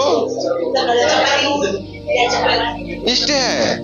ಇದ್ರಿಂದ ಅವ್ರ ಹೊಟ್ಟೆ ಏನಾಗ್ತದೆ, ತುಂಬ್ತಾ ಇದೆ. ಬಟ್ ಇಲ್ಲಿ ನಾವು ಕೂತಿದೀವಿ, ಇಲ್ಲಿ ಕೂತ್ಕೊಂಡು ನಮ್ಗೆ ಇಷ್ಟು ತಿಂದ್ರು ಹೊಟ್ಟೆ ತುಂಬಲ್ಲ.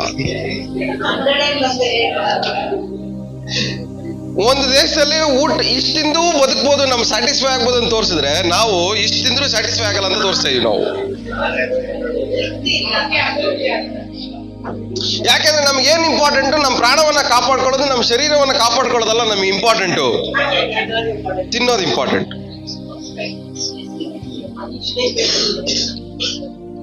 ನಮ್ಗೇನು ತಿನ್ನೋದು ಇಂಪಾರ್ಟೆಂಟ್. ಸ್ವಾಮಿ ಹೇಳ್ತಾರೆ, ನೀನ್ 2 ಬಟ್ಟೆ ಇದ್ರೆ 1 ಬಟ್ಟೆ ಕೊಡು ಅಂತ. ಏನಕ್ಕೆ ಸ್ವಾಮಿ ಹೇಳ್ಕೊಡೋದು ಹೇಳ್ರಿ?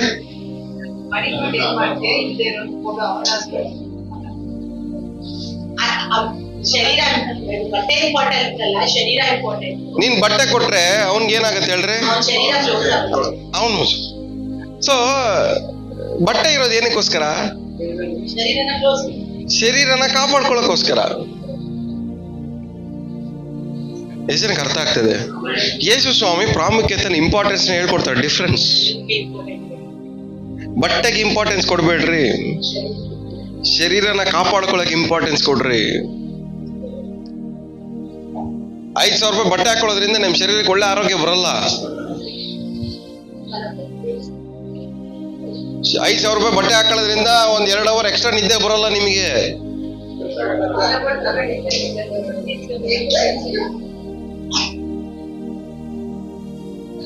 5,000 ರೂಪಾಯಿ ಬಟ್ಟೆ ಹಾಕೊಂಡ್ಬಿಟ್ರೆ 4 ಜನ ನಿಮ್ಮನ್ನ ತಗೊಂಡ್ ಬಂದು ಮೇಲ್ಗಡೆ ಸಿಂಹಾಸನದಲ್ಲಿ ಏನು ಕುಣ್ಸಲ್ಲ.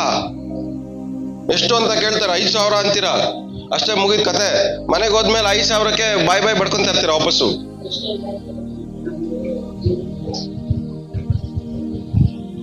ಜನರನ್ನಾಗ್ಲಿ ನಿಮ್ಮನ್ನಾಗ್ಲಿ ಬಟ್ಟೆಯಿಂದ ಊಟದಿಂದ ಮೆಚ್ಚಕ್ಕೆ ಪ್ರಯತ್ನ ಪಡಬೇಡ್ರಿ. ಅದರಿಂದ ಏನು ಪ್ರಯೋಜನ ಇಲ್ಲ. ನೀವು ಪ್ರಾಣಕ್ಕೆ ಬೆಲೆ ಕೊಡೋರು, ನೀವು ರಸನ ಕೊಟ್ರು ಸಂತೋಷವಾಗಿ ತಿನ್ಕೊಂಡು ಹೋಗ್ತಾರೆ. ನಿಮ್ಮ ಪ್ರಾಣಕ್ಕೆ ಬೆಲೆ ಕೊಡೋರು, ನೀವು ಮೊಸರನ್ನ ಹಾಕಿದ್ರು ಸಂತೋಷವಾಗಿ ನಗ್ನಗ್ತಾ ತೃಪ್ತಿಯಾಗಿ ಆಶೀರ್ವಾದ ಮಾಡಿ ಹೋಗ್ತಾರೆ. ನಿಮ್ ಪ್ರಾಣಕ್ಕೆ ಬೆಲೆ ಕೊಡದೇ ಇರೋರಿಗೆ ನೀವು ಬಿರಿಯಾನಿ ಹಾಕಿದ್ರು ವೇಸ್ಟ್.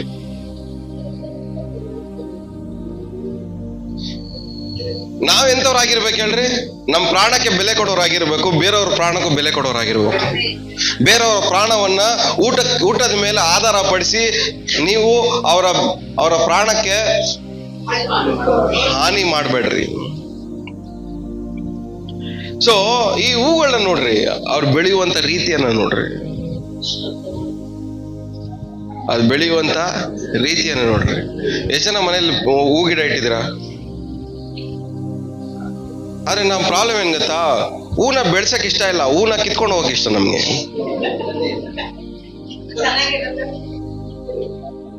ಹೂಗಳನ್ನ ಕಿತ್ಕೊಂಡು ಹೋಗೋರ್ಗೆ ಹೂಗಳು ಬೆಳೆಯೋ ರೀತಿ ಎಲ್ಲಿ ಗೊತ್ತಾಗುತ್ತೆ? ಹೂಗಳ ಬೆಳೆಯೋ ರೀತಿಯನ್ನ ನೋಡೋವನಿಗೆ ಅದ್ರ ಕಷ್ಟ ಗೊತ್ತು. ನೀರ್ ಹಾಕಿ, ಬೆಳಗ್ಗೆ ಡೈಲಿ ನೀರ್ ಹಾಕಿ, ಅದಕ್ಕೆ ಬೇಕಾಗಿರೋದೆಲ್ಲ ಹಾಕಿ, ಸನ್ಲೈಟ್ ಹಾಕಿ, ಎಲ್ಲ ಹಾಕಿ, ಇನ್ನೇನು ಹೂ ಹರಡೋ ಟೈಮಲ್ಲಿ ಯಾವನೋ ಕಿತ್ಕೊಂಡು ಹೋಗ್ಬಿಟ್ರೆ ಎಷ್ಟು ನೋವೋದ್ ಗೊತ್ತಾ? ಯಾಕಂದ್ರೆ ನಾವು ಅದನ್ನ ಕೀಳಕ್ಕೋಸ್ಕರ ಅಲ್ಲ ಅದನ್ನ ಬೆಳೆಸ್ತಾ ಇರೋದು, ಅದ್ರಲ್ಲಿ ಬೆಳೆಯುವ ರೀತಿಯನ್ನ ಸಂತೋಷ ಪಟ್ಟಿದೀವಿ ನಾವು. ಅದು ಬೆಳೆಯುವಂತ ರೀತಿಯನ್ನು ನೋಡಿ ಸಂತೋಷ ಪಟ್ಟು ಆನಂದ ಪಡ್ತಾ ಇರೋ ಕಾರಣ ಕಿತ್ಕೊಂಡು ಹೋಗ್ಬಿಟ್ರೆ ಅವನ ಬಂದ್ ಕಳ್ಳ. ಆ ಹೂ ಅಲ್ಲ ಕಿತ್ಕೊಂಡು ಹೋಗಿದ್ದವನು, ನಮ್ ಸಂತೋಷ. ಅದು ಬೆಳೆಯುವಂತ ರೀತಿಯನ್ನು ನೋಡಿ ಸಂತೋಷ ಪಡ್ತಾ ಇದೀವಿ, ಅದನ್ನ ಕಿತ್ಕೊಂಡು ಹೋಗಿರೋದು. ನೀವು ಎಷ್ಟು ಜನ ಸಂತೋಷ ಕಿತ್ತಿದ್ದೀರಾ? ಆ ತರ ಕಿತ್ಕೊಂಡೋಗಿದ್ದೀರಾ?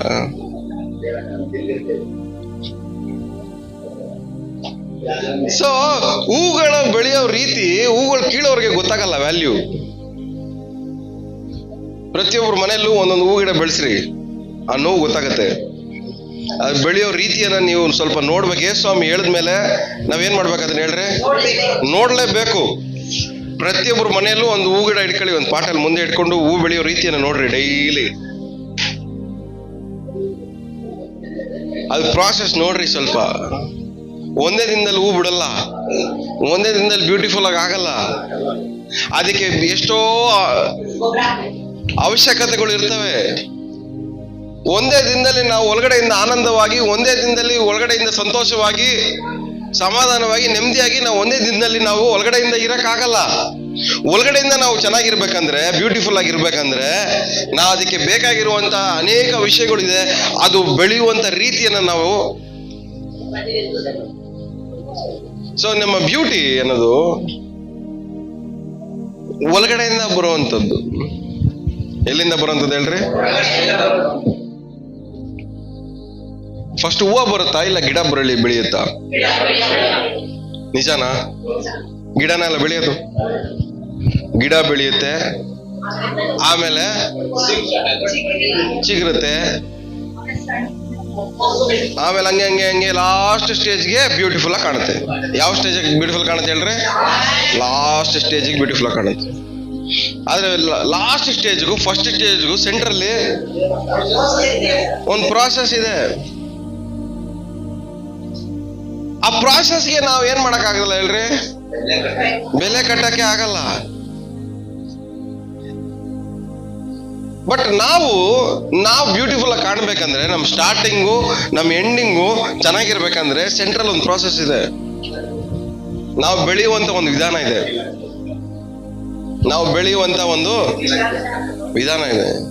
ಎಲ್ಲ ಬಾವಿಡ್ ಹೇಳ್ರಿ, ಹೂವುಗಳು ಬೆಳೆಯುವಂತ ವಿಧಾನ ಇದೆ, ನಾವು ಬೆಳೆಯುವಂತ ಒಂದು ವಿಧಾನ ಇದೆ. ಇವಾಗ ಫಾರ್ ಎಕ್ಸಾಂಪಲ್ ಹೂವು ಗಿಡ ಬೆಳೀತು ಅನ್ಕೊಳ್ರಿ, 30 ದಿವಸ ಆದ್ಮೇಲೆ ಹೂವು ಬಿಡುತ್ತೆ ಅನ್ಕೊಳ್ರಿ.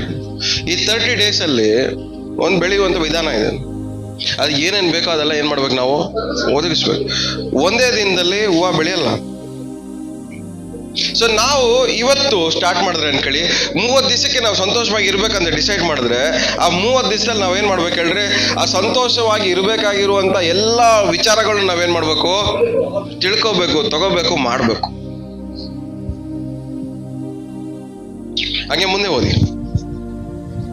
ಅವು ದುಡಿಯುವುದಿಲ್ಲ, ನೂಲುವುದಿಲ್ಲ, ಅವು ದುಡಿಯುವುದೂ ಇಲ್ಲ, ನೂಲುವುದಿಲ್ಲ.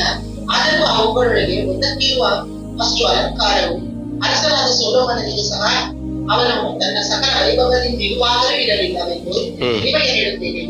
ಎಲೆಯ ಅಲ್ಪ ವಿಶ್ವಾಸಿಗಳೇ, ಇವತ್ತು ಇದ್ದು ನಾಳೆ ಒಲೆಯ ಪಾಲಾಗುವ ಅಡವಿಯ ಹುಲ್ಲಿಗೆ ದೇವರಿಗೆ ಹೆಚ್ಚಿದರೆ ಅದಕ್ಕಿಂತ ಎಷ್ಟೋ ಹೆಚ್ಚಾಗಿ ನಿಮಗೆ ಉಳಿಸಿ ತೊಡಿಸುವರು.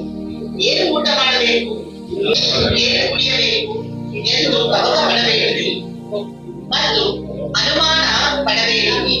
ಇವೆಲ್ಲವುಗಳ ಮೇಲೆ ಇಹಲೋಕದ ಜನಗಳು ತವಕ ಪಡುತ್ತಾರೆ. ಇವು ನಿಮಗೆ ಅವಶ್ಯವೆಂದು ನಿಮ್ಮ ತಂದೆಗೆ ತಿಳಿದಿದೆ. ನೀವಾದರೂ ದೇವರ ರಾಜ್ಯ. ಸಾಕು. ಇವೆಲ್ಲ ಪರಲೋಕದ ತಂದೆಗೆ ಏನಂತೆ? ನೀವು ಊಟ ಮಾಡ್ಬೇಕು, ನೀವು ಒಳ್ಳೆ ಬಟ್ಟೆ ಹಾಕೊಬೇಕಂತ ಯಾರು ಗೊತ್ತಿದೆ ಅಂತೆ? ಪರಲೋಕದ ತಂದೆಗೆ ಗೊತ್ತಿದೆ. ಎಲೆ ಅಲ್ಪ ವಿಶ್ವಾಸಿಗಳೇ. ಯಾರು ಅಲ್ಪ ವಿಶ್ವಾಸಿಗಳು ಹೇಳಿ? ಯಾರು ಊಟಕ್ಕೋಸ್ಕರ, ಯಾರು ಬಟ್ಟೆಗೋಸ್ಕರ ಯೋಚನೆ ಮಾಡಿ ಕಷ್ಟ ಪಡ್ತಾರೋ ಅವರೆಲ್ಲ ಯಾರು ಹೇಳ್ರಿ?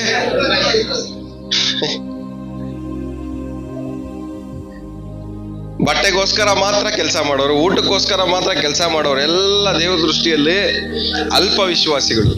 ಈ ಅಲ್ಪ ವಿಶ್ವಾಸಿಗಳಿಗೆ ಸಿಗಬೇಕಾಗಿರೋದು ಸಿಗಲ್ಲ. ಕಷ್ಟಪಡ್ತಾರೆ, ಕಷ್ಟಪಟ್ಟಿದ್ದಕ್ಕೆ ಪ್ರತಿಫಲ ಅವ್ರಿಗೆ ಸಿಗಲ್ಲ. ಸೊ ಇನ್ನೂ ಒಂದ್ ಕಡೆ ಯೇಸ್ವಾಮಿ ಅಲ್ಪ ವಿಶ್ವಾಸಿಗಳಂತ ಯಾರಿಗೆ ಬೈತಾರೆ ಹೇಳ್ರಿ? ಶಿಷ್ಯರಿಗೆ ಬೈತಾರೆ.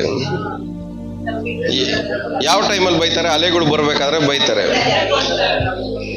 ಅಲ್ಲಿ ಒಂದ್ ಕಡೆ ಬೈತಾರೆ. ಇಲ್ಲಿ ಊಟದ ಬಗ್ಗೆ, ಬಟ್ಟೆದ ಬಗ್ಗೆನೂ ಏನ್ ಮಾಡ್ತಾ ಇದಾರೆ? ಅಲ್ಪ ವಿಶ್ವಾಸಿಗಳು ಅಂತ ಬೈತಾರೆ. ಎಷ್ಟು ಜನ ವಿಶ್ವಾಸಿಗಳು ಉಪವಾಸ ಮಾಡುವಂತ ವಿಶ್ವಾಸಿಗಳು, ಪ್ರಾರ್ಥನೆ ಮಾಡುವಂತ ವಿಶ್ವಾಸಿಗಳು, ಸುವಾರ್ತೆ ಹೇಳುವಂತ ವಿಶ್ವಾಸಿಗಳು ಈ ಊಟದ ವಿಚಾರದಲ್ಲಿ, ಬಟ್ಟೆ ವಿಚಾರದಲ್ಲಿ ಅಲ್ಪ ವಿಶ್ವಾಸಿಗಳ ತರ ಬದುಕ್ತಾ ಇದ್ದಾರೆ.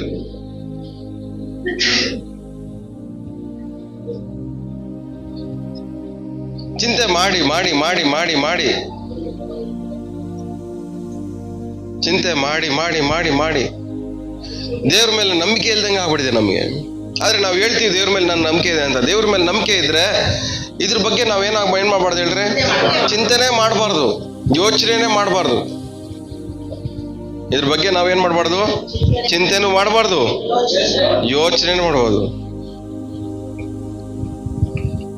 ಇವತ್ತು ಬೆಳೆದು ನಾಳೆಗೆ ಒಲೆಯ ಪಾಲಾಗುವಂತ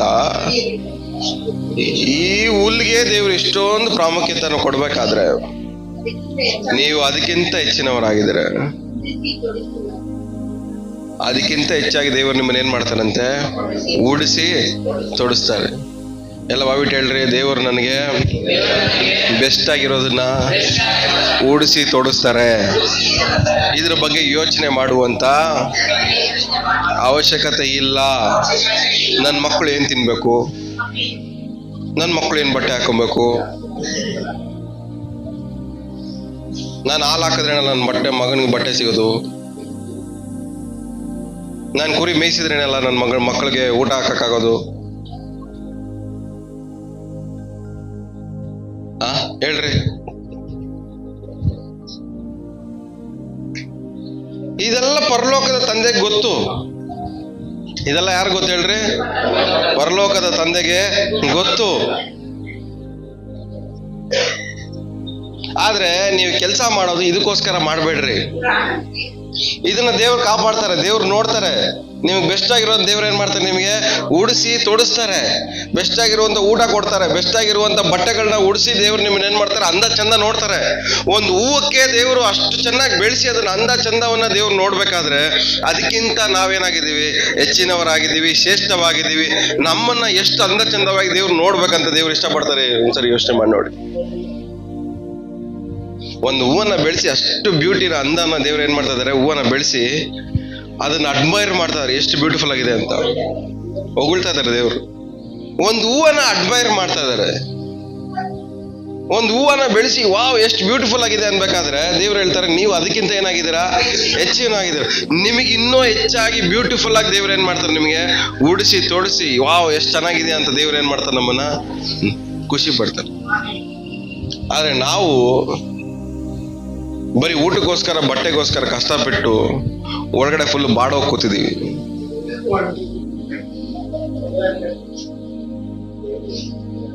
ನಾವು ನೋಡಕ್ ಹೆಂಗಿದೀವಿ ಅಂದ್ರೆ ಒಂದು ಹೊಸ ಪಾಟಲ್ಲಿ ಒಣಗೋಗಿರೋ ಗಿಡ ಇದ್ದಂಗಿದೀವಿ ನಾವು.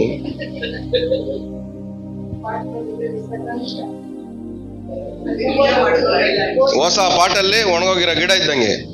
ನೀವು ಹೊಸ ಬಟ್ಟೆ ಹಾಕೊಂಡ್ರೆ ಹಂಗೆ ಕಾಣೋದು ನೀವು ದೇವ್ರ ದೃಷ್ಟಿಗೆ. ನೀವು ಹೊಸ ಬಟ್ಟೆ ಹಾಕೊಂಡು ದೇವ್ರೇ ಯೇಸುವೆ ಅಂತ ನೀವು ಹಾಡಾಡ್ಕೊಂಡು ಕುತ್ಕೊಂಡು ಕೈ ತಟ್ಕೊಂಡಿದ್ರೆ ದೇವ್ರ ದೃಷ್ಟಿಲಿ ಹೆಂಗ್ ಕಾಣ್ತೀರಾ ನೀವು? ಹೊಸ ಪಾಟಲ್ಲಿ ಒಣಗೋಗಿರೋ ಗಿಡ ಇದ್ದಂಗೆ ಇರ್ತೀರಾ ನೀವು.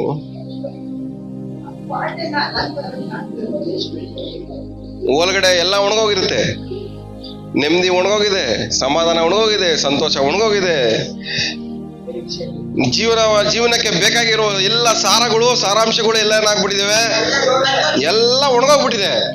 ಆದ್ರೆ ಹೊರಗಡೆ ಮಾತ್ರ ಹೆಂಗ್ ಕಾಣ್ತಾ ಇದೀವಿ?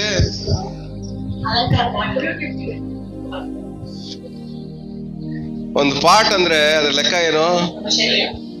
ನಮ್ಮ ಆಕಳ ಬಟ್ಟೆ.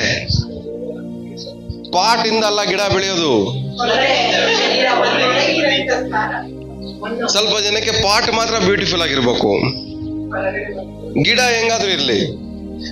ಆದ್ರೆ ಹೊರಗಡೆ ಪಾಟ್ ನೋಡಕ್ ಹೆಂಗಿರ್ಬೇಕು? ಸೂಪರ್ ಆಗಿ ಕಾಣು. ಪಕ್ಕದಲ್ಲಿ ಮುಖ ನೋಡಿ, ಪಾಟ್ ಅಲ್ಲ ಗಿಡನ ಬೆಳೆಸೋದು.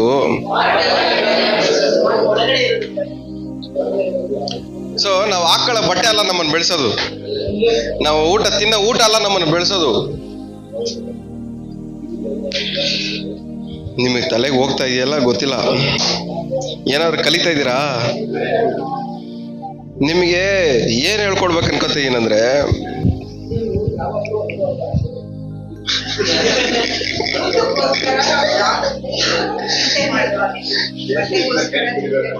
ನಮ್ ವಿಶ್ವಾಸಿಗಳು ಚಿಂತನೆ ಮಾಡಬಾರ್ದು. ಆಕ್ಚುಲ್ ಆಗಿ ಹಾಡುಗಳೆಲ್ಲ ಚೆನ್ನಾಗಿ ಆಡ್ತೀವಿ ನಾವು. ಚಿಂತೆ ಮಾಡಬೇಡ ತಮ್ಮ, ಚಿಂತೆ ಮಾಡಬೇಡ, ಮೊಳ ಉದ್ದ ಬೆಳೆ.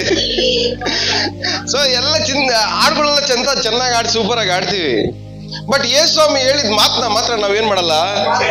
ಫಾಲೋನೇ ಮಾಡಲ್ಲ. ಯೇಸು ಸ್ವಾಮಿ ಹೇಳ್ತಾರೆ ನೋಡಿ, ಚಿಂತೆ ಮಾಡ್ಬೇಡ, ನಿನ್ ಚಿಂತೆಯ ಭಾರವನ್ನ ನನ್ನ ಮೇಲೆ ಹಾಕು, ನಾನು ನಿನಗೋಸ್ಕರವಾಗಿ ಚಿಂತಿಸ್ತೀನಿ ಅಂತ. ಆದ್ರೆ ನಮ್ಮ ಪ್ರಶ್ನೆ ಅಂದ್ರೆ ಚಿಂತೆ ಮಾಡಿದ್ರೆ ಇರಕ್ಕಾಗತ್ತ ಒಂದು ಮನುಷ್ಯ? ಆದ್ರೆ ಯೇಸು ಸ್ವಾಮಿ ಹೇಳ್ತಾರಲ್ಲ ಆಗತ್ತೆ ಅಂತ.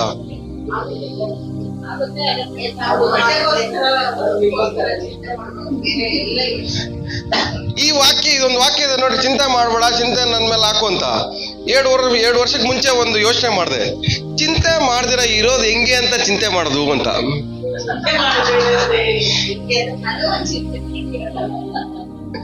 ಅದ್ರ ಬಗ್ಗೆ ಯೋಚನೆ ಮಾಡಕ್ ಸ್ಟಾರ್ಟ್ ಮಾಡಿದೆ. ಯೋಚನೆ ಮಾಡ್ದಿರೋದು ಹೆಂಗಿರೋದು ಹೆಂಗೆ, ಯೋಚನೆ ಮಾಡ್ದಿರ ಇರೋದು ಹೆಂಗೆ. ಯಾವ್ದ್ರ ಬಗ್ಗೆ ಧ್ಯಾನ ಮಾಡ್ತೀವೋ ಅದಕ್ಕೊಂದು ಉತ್ತರ ಸಿಗುತ್ತೆ. ಉತ್ತರ ಸಿಗೋದಲ್ಲ ಯಾವ್ದ್ರಿಂದ ಹೇಳಿ? ಧ್ಯಾನ ಮಾಡೋದ್ರಿಂದ, ಚಿಂತೆ ಮಾಡೋದ್ರಿಂದ ಅಲ್ಲ.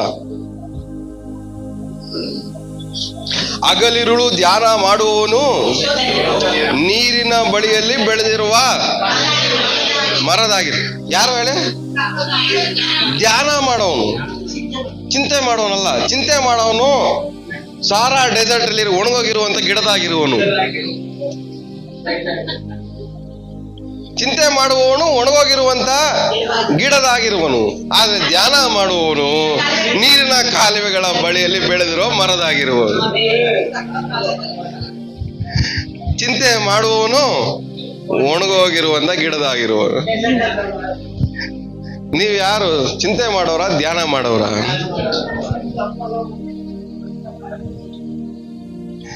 ಸೊ ಇವತ್ತು ನಾವು ಚಿಂತೆ ಮಾಡ್ಬೇಕಾ ಧ್ಯಾನ ಮಾಡ್ಬೇಕನ್ನೋ ಡಿಸೈಡ್ ಮಾಡ್ಕೊಳ್ಳಿ. ಚಿಂತೆ ಮಾಡಿದ್ರೆ ಒಣಗೋಗ್ತೀರಾ, ಧ್ಯಾನ ಮಾಡಿದ್ರೆ ಚಿಗುರಾಗಿರ್ತೀರ. ಇದು ಎರಡೂನು, ಧ್ಯಾನ ಬೇಕಾಗಿರೋದು ನಿಮ್ಮ ಪ್ರಾಣಕ್ಕೆ, ನಿಮ್ಮ ಶರೀರಕ್ಕೆ. ಧ್ಯಾನ ಮಾಡೋದ್ರ ಮೂಲಕವಾಗಿ ನಿಮ್ಮ ಪ್ರಾಣ ಚೆನ್ನಾಗಿರುತ್ತೆ, ನಿಮ್ಮ ಶರೀರ ಚೆನ್ನಾಗಿರುತ್ತೆ. ಆದ್ರೆ ಚಿಂತೆ ಮಾಡೋದ್ರ ಮೂಲಕವಾಗಿ ಊಟ ಸಿಗತ್ತೆ, ಬಟ್ಟೆ ಸಿಗತ್ತೆ. ಆದ್ರೆ ಯೇಸು ಸ್ವಾಮಿ ಪ್ರಕಾರವಾಗಿ ನಾವು ಚಿಂತೆ ಮಾಡಬಾರ್ದು, ಧ್ಯಾನ ಮಾಡ್ಬೇಕು.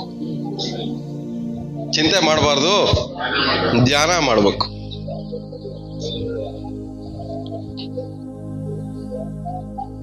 ಚಿಂತೆ ಮಾಡಬಾರ್ದು, ಧ್ಯಾನ ಮಾಡ್ಬೇಕಂದ್ರೆ, ಧ್ಯಾನ ಮಾಡ್ಬೇಕು ಅಂದ್ರೆ ಚಿಂತೆ ಮಾಡೋದನ್ನ ನಿಲ್ಲಿಸ್ಬೇಕು. ಚಿಂತೆ ಮಾಡೋದು ನಿಲ್ಲಿಸ್ಬೇಕಂದ್ರೆ ನೀವು ಏನ್ ತಿನ್ಬೇಕು, ಏನ್ ಹಾಕೊಬೇಕು, ಇದ್ರ ಬಗ್ಗೆ ನೀವೇನ್ ಮಾಡ್ಬಾರ್ದು, ಯೋಚನೆನೇ ಮಾಡ್ಕೋಬಾರ್ದು. ಯಾಕಂದ್ರೆ ದೇವ್ರು ಏನ್ ಮಾಡ್ತಾರೆ, ನಿಮಗೆ ಇದೆಲ್ಲ ಒದಗಿಸ್ತಾರೆ, ಇದೆಲ್ಲವನ್ನ ಒದಗಿಸ್ತಾರೆ. ಊಟವನ್ನ, ಬಟ್ಟೆಯನ್ನ ದೇವ್ರು ಏನ್ ಮಾಡ್ತಾರೆ, ಒದಗಿಸ್ತಾರೆ. ಇದನ್ನ ಮಾತ್ರ ನಿಮ್ಗೆ ಯಾವುದೇ ಕಾರಣಕ್ಕೂ ಕೊರತೆ ದೇವ್ರು ಇಡೋದಿಲ್ಲ. ಇದಕ್ ಮಾತ್ರ ದೇವ್ರು ನಿಮ್ಗೆ ಯಾವುದೇ ಕೊರತೆನೂ ಇಡಲ್ಲ.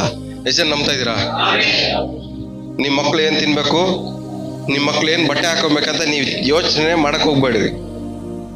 ನೀವು ಕೆಲಸ ಮಾಡೋದು ಅವ್ರದ್ದು ಊಟಕ್ಕೋಸ್ಕರ, ಅವ್ರ ಮಕ್ಕಳ ಬಟ್ಟೆಗೋಸ್ಕರ ಅಲ್ಲ. ಅವ್ರ ಜೀವವನ್ನ, ಪ್ರಾಣವನ್ನ ಕಾಪಾಡಕ್ಕೋಸ್ಕರ, ಅವ್ರ ದೇಹವನ್ನ ಕಾಪಾಡಕ್ಕೋಸ್ಕರ ಅಷ್ಟೇ. ನಮ್ ಪರ್ಪಸ್ ಚೇಂಜ್ ಆಗ್ಬೇಕು. ನಮ್ ಪರ್ಪಸ್ ಏನಾಗ್ಬೇಕು ಹೇಳ್ರಿ? ಚೇಂಜ್ ಆಗ್ಬೇಕು.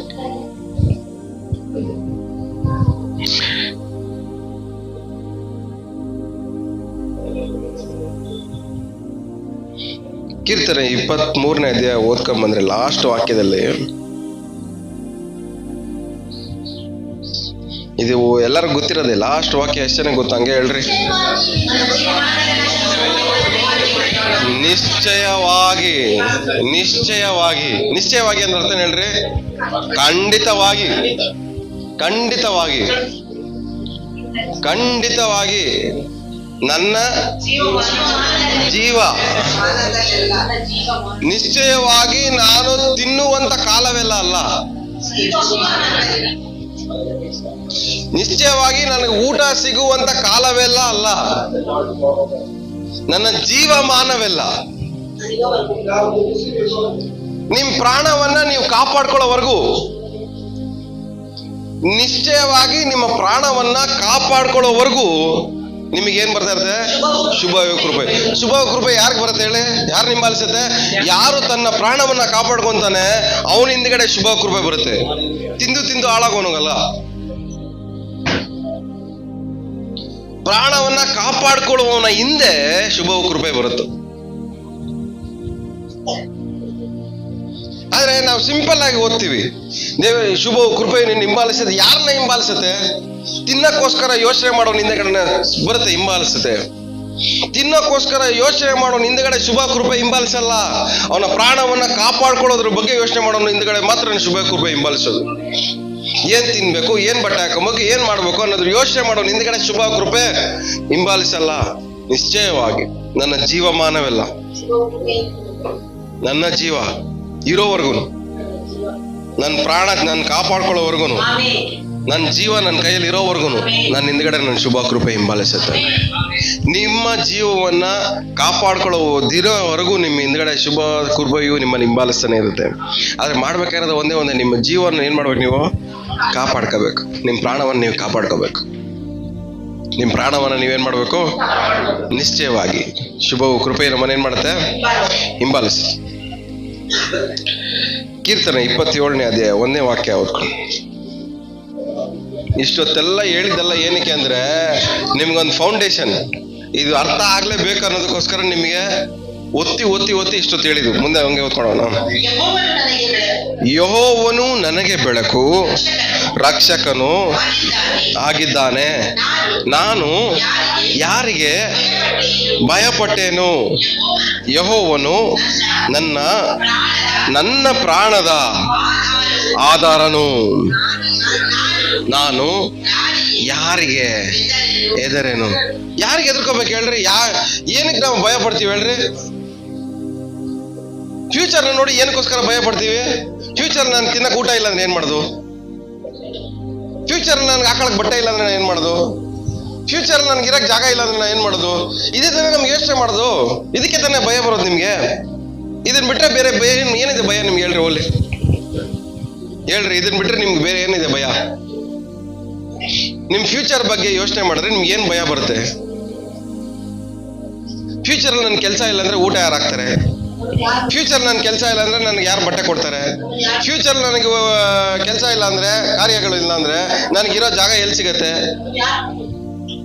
ಫ್ಯೂಚರ್ ನನ್ಗೇನು ಇಲ್ಲ ಅಂದ್ರೆ ನನ್ನ ಯಾರು ನೋಡ್ಕೊಂತಾರೆ? ಇದೇ ತಾನೇ ಭಯ ನಿಮ್ಗೆ ಬರೋದು. ಆದ್ರೆ ಇಲ್ಲಿ ವಾಕ್ಯ ಏನ್ ಹೇಳ್ತದೆ ಹೇಳ್ರಿ? ಯೆಹೋವನು ಏನಂತೆ? ನನ್ನ ಪ್ರಾಣಕ್ಕೆ ದೇವರೇನಾಗಿದ್ದಾರೆ? ಆಧಾರ ಆಗಿದ್ದಾರೆ. ಅದಕ್ಕೋಸ್ಕರ ನಾನು ಯಾರಿಗೆ ಭಯ ಪಡ್ಲಿ? ಯಾರು ನೋಡ್ಕೊಳ್ದೆ ಹೋಗ್ಲಿ, ಯಾರು ಊಟ ಆಗದೆ ಹೋಗ್ಲಿ, ಯಾರು ಬಟ್ಟೆ ಕೊಡದೆ ಹೋಗ್ಲಿ, ದೇವರು ನನ್ನ ಕಾಪಾಡ್ತಾರೆ.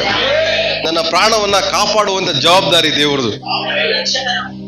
ಯಾರ್ದು? ನನ್ನ ಪ್ರಾಣವನ್ನ ಕಾಪಾಡುವ ಜವಾಬ್ದಾರಿ ಯಾರ್ದು? ದೇವ್ರದು. ಅಂತ ದೇವ್ರು ನಮ್ಮ ಪ್ರಾಣವನ್ನ ಕಾಪಾಡ್ತಾ ಇರ್ಬೇಕಾದ್ರೆ ನಮ್ಮ ಪ್ರಾಣವನ್ನ ನಾವು ಎಷ್ಟು ಮಟ್ಟಿಗೆ ಕಾಪಾಡ್ಕೋಬೇಕು?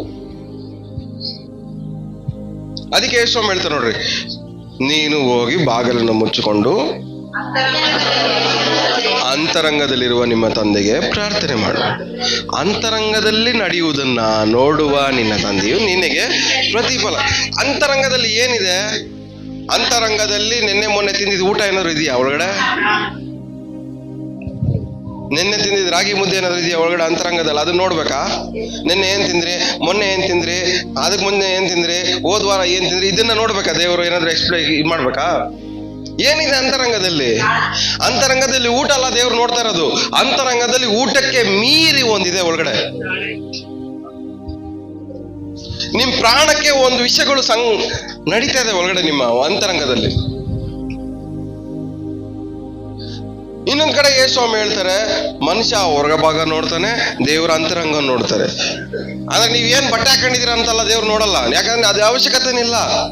ಹೊರಗಡೆ ಭಾಗ ನೀವೇನ್ ಬಟ್ಟೆ ಹಾಕೊಂಡಿದ್ದೀರಾ, ನೀವೇನ್ ಊಟ ತಿಂದಿದ್ದೀರಾ, ಇದೆಲ್ಲ ದೇವ್ರು ಯಾವ್ದನ್ನು ನೋಡೋದೇ ಇಲ್ಲ. ಅಂತರಂಗದಲ್ಲಿ ಊಟಕ್ಕೆ ಮೀರಿ ಒಂದಿದೆ, ಹೊರಗಡೆ ನಿಮ್ ಬಟ್ಟೆಗೆ ಮೀರಿ ಒಂದು ನಿಮ್ಮ ಒಳಗಡೆ ಇದೆ. ನೀವು, ನಿಮ್ಮ ಶರೀರವು ದೇವರ ಆಲಯವಾಗಿದೆ. ಆದುದರಿಂದ ನಿಮ್ಮ ಶರೀರವನ್ನು ನೀವೇನ್ ಮಾಡ್ಬೇಕು? ಕಾಪಾಡ್ಕೋಬೇಕು ಅಂತ ದೇವ್ರ ವಾಕ್ಯ ಹೇಳುತ್ತೆ. ನಿಮ್ಮ ಶರೀರನ ಬಟ್ಟೆ ಹಾಕಿ ಕಾಪಾಡೋದಲ್ಲ.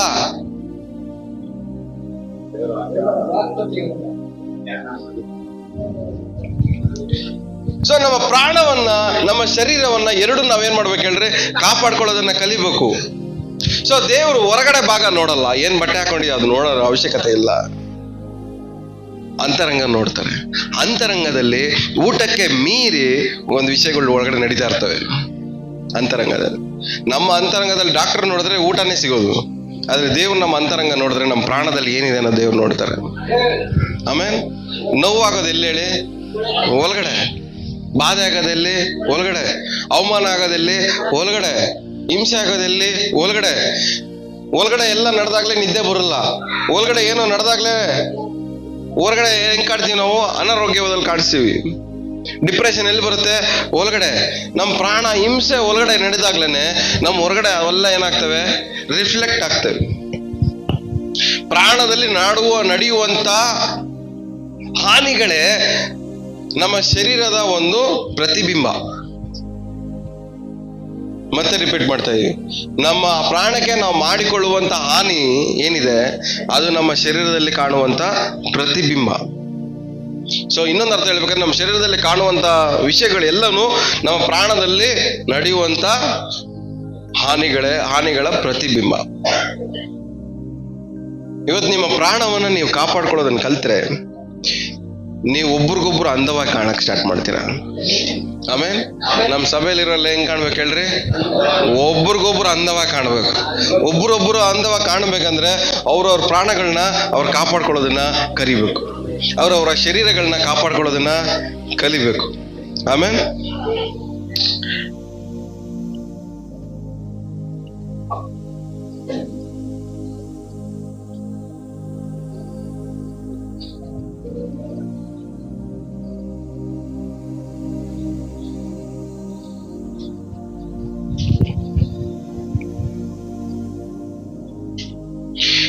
ಕೀರ್ತನೆ 31ನೇ ಅಧ್ಯಾಯ 10ನೇ ವಾಕ್ಯ.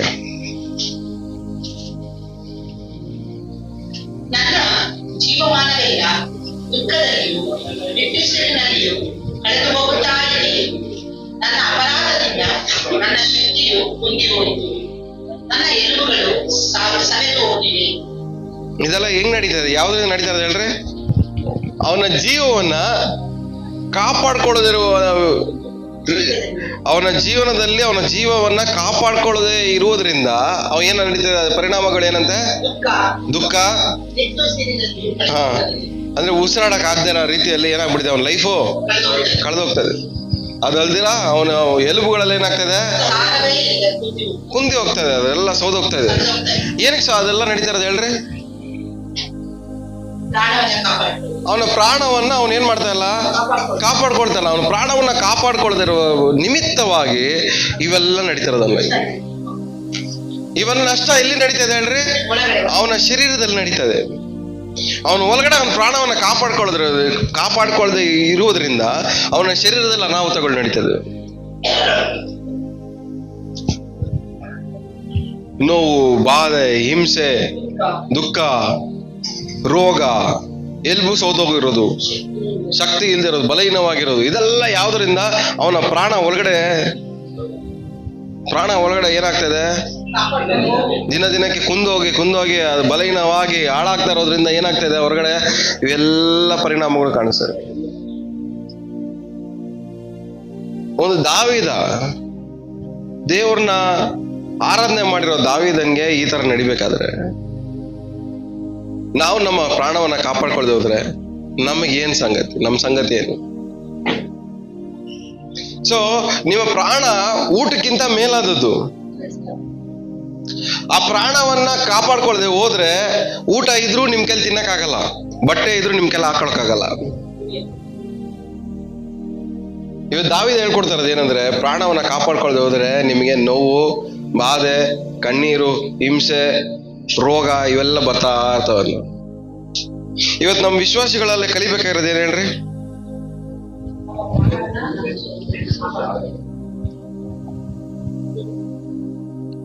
ನಮ್ಮ ವಿಶ್ವಾಸಿಗಳೆಲ್ಲ ಕಲಿಬೇಕಾಗಿರೋದು ಊಟಕ್ಕೋಸ್ಕರ, ಬಟ್ಟೆಗೋಸ್ಕರ ಯೋಚನೆ ಮಾಡ್ಬೇಡ್ರಿ.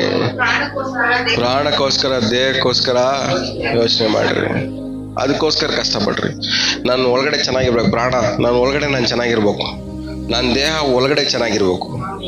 ಹೊರಗಡೆ ಆಕಳ ಬಟ್ಟೆಯಿಂದ ನನಗೆ ಆರೋಗ್ಯ ಬರಲ್ಲ. ಒಳಗಡೆ ಈ ಶರೀರ ಮೇಲಿರೋ ಚರ್ಮ ಎಲ್ಲ ಇಂಪಾರ್ಟೆಂಟು, ಇದ್ರ ಒಳಗಡೆ ಇರೋ ನರಗಳು ಇಂಪಾರ್ಟೆಂಟು, ಇದ್ರೊಳಗಡೆ ಇರೋ ಸೆಲ್ಸ್ ಇಂಪಾರ್ಟೆಂಟು, ಒಳಗಡೆ ಇರೋ ಲಿವರು ಕಿಡ್ನಿಗಳೆಲ್ಲ ಇಂಪಾರ್ಟೆಂಟು.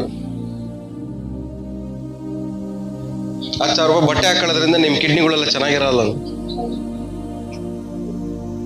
ನಿಮ್ ದೇಹ ಇಂಪಾರ್ಟೆಂಟ್ ಅಂದ್ರೆ ಅದ್ರೊಳಗಡೆ ಕೆಲವೊಂದು ಇದಾವೆ, ಅದನ್ನು ಸ್ವಲ್ಪ ನೋಡ್ರಿ. ಮೇಲೆ ಚೆನ್ನಾಗಿರೋ ಬಟ್ಟೆ ಹಾಕೊಂಡು ಚೆನ್ನಾಗಿ ಮೇಕಪ್ ಮಾಡ್ಕೊಂಬಿಟ್ಟು ವಾವ್ ಸೂಪರ್ ಆಗಿದ್ದೀರಾ, ಯಾಕಂದ್ರೆ ನಿಮ್ ಕಿಡ್ನಿಗಳಿಗೆ ಹಾರ್ಟ್ಗಳಿಗೆಲ್ಲ ನೀವು ಏನ್ ಬ್ರ್ಯಾಂಡ್ ಹಾಕತ್ತೀರ ಅಂತಲ್ಲ ಗೊತ್ತಿಲ್ಲ. ಅದಕ್ಕೆ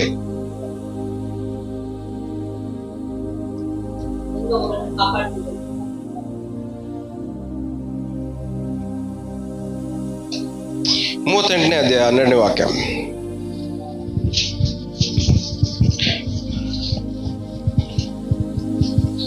ನನ್ನ ಪ್ರಾಣವನ್ನು ತೆಗೆಯಬೇಕೆಂಬವರು ನನಗೆ ಮುಳ್ಳುಗಳನ್ನು ಕೊಟ್ಟಿದ್ದಾರೆ. ನನ್ನ ವಿಪತ್ತನ್ನು ಕೋರುವವರು ನನಗೆ ನಾಶನವನ್ನೇ ನಿಶ್ಚಯಿಸಿಕೊಂಡು ಯಾವಾಗಲೂ ಮೋಸವನ್ನು ಕಲ್ಪಿಸುತ್ತಾರೆ. ಎಷ್ಟು ಜನಕ್ಕೆ ಅರ್ಥ ಆಯ್ತು?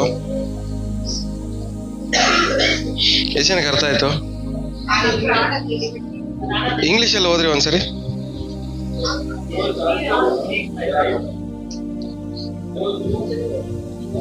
ಓದ ಗಟ್ಟಿಯಾಗಿ ಓದು. ಯಾರಾದ್ರೂ ಒಬ್ರು ಅದೇ ಗಟ್ಟಿಯಾಗಿ.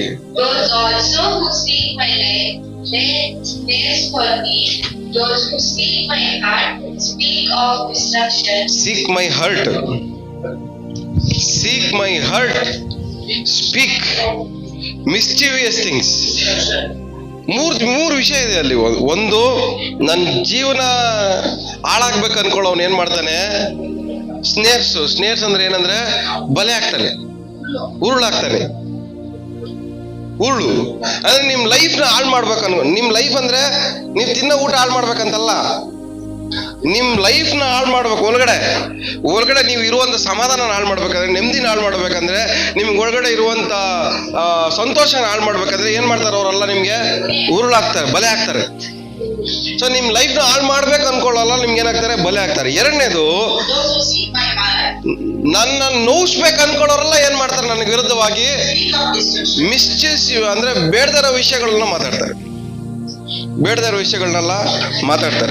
ಮೂರನೇದು ಏನಂತೆ?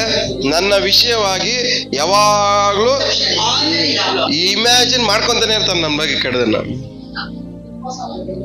ಹೆಂಗ್ ಇವ್ರ ಲೈಫ್ನ ಹಾಳು ಮಾಡ್ಬೇಕು ಅಂತ, ಇವ್ರ ಲೈಫ್ನ ಹೆಂಗ್ ಹಾಳು ಮಾಡ್ಬೇಕಂತ ಏನ್ ಮಾಡ್ತಾ ಇರ್ತಾರೆ? ಇಮ್ಯಾಜಿನ್ ಮಾಡ್ಕೊಂತಾರೆ.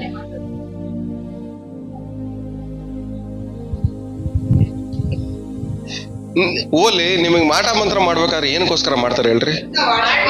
ತಿನ್ನಕ್ ಊಟ ಇರಬಾರ್ದು, ಹಾಕೊಳಕ್ ಬಟ್ಟೆ ಇರಬಾರ್ದು, ಇರಾಕ್ ಮನೆ ಇರಬಾರ್ದು, ಇದಕ್ಕೋಸ್ಕರನೇ ಮಂತ್ರ ಮಾಡೋದು ಜನರು. ಫಸ್ಟ್ ಇದೇ ತೆಗಿಯೋದು, ಆಮೇಲೆ ಪ್ರಾಣ ತೆಗಿತಾರೆ.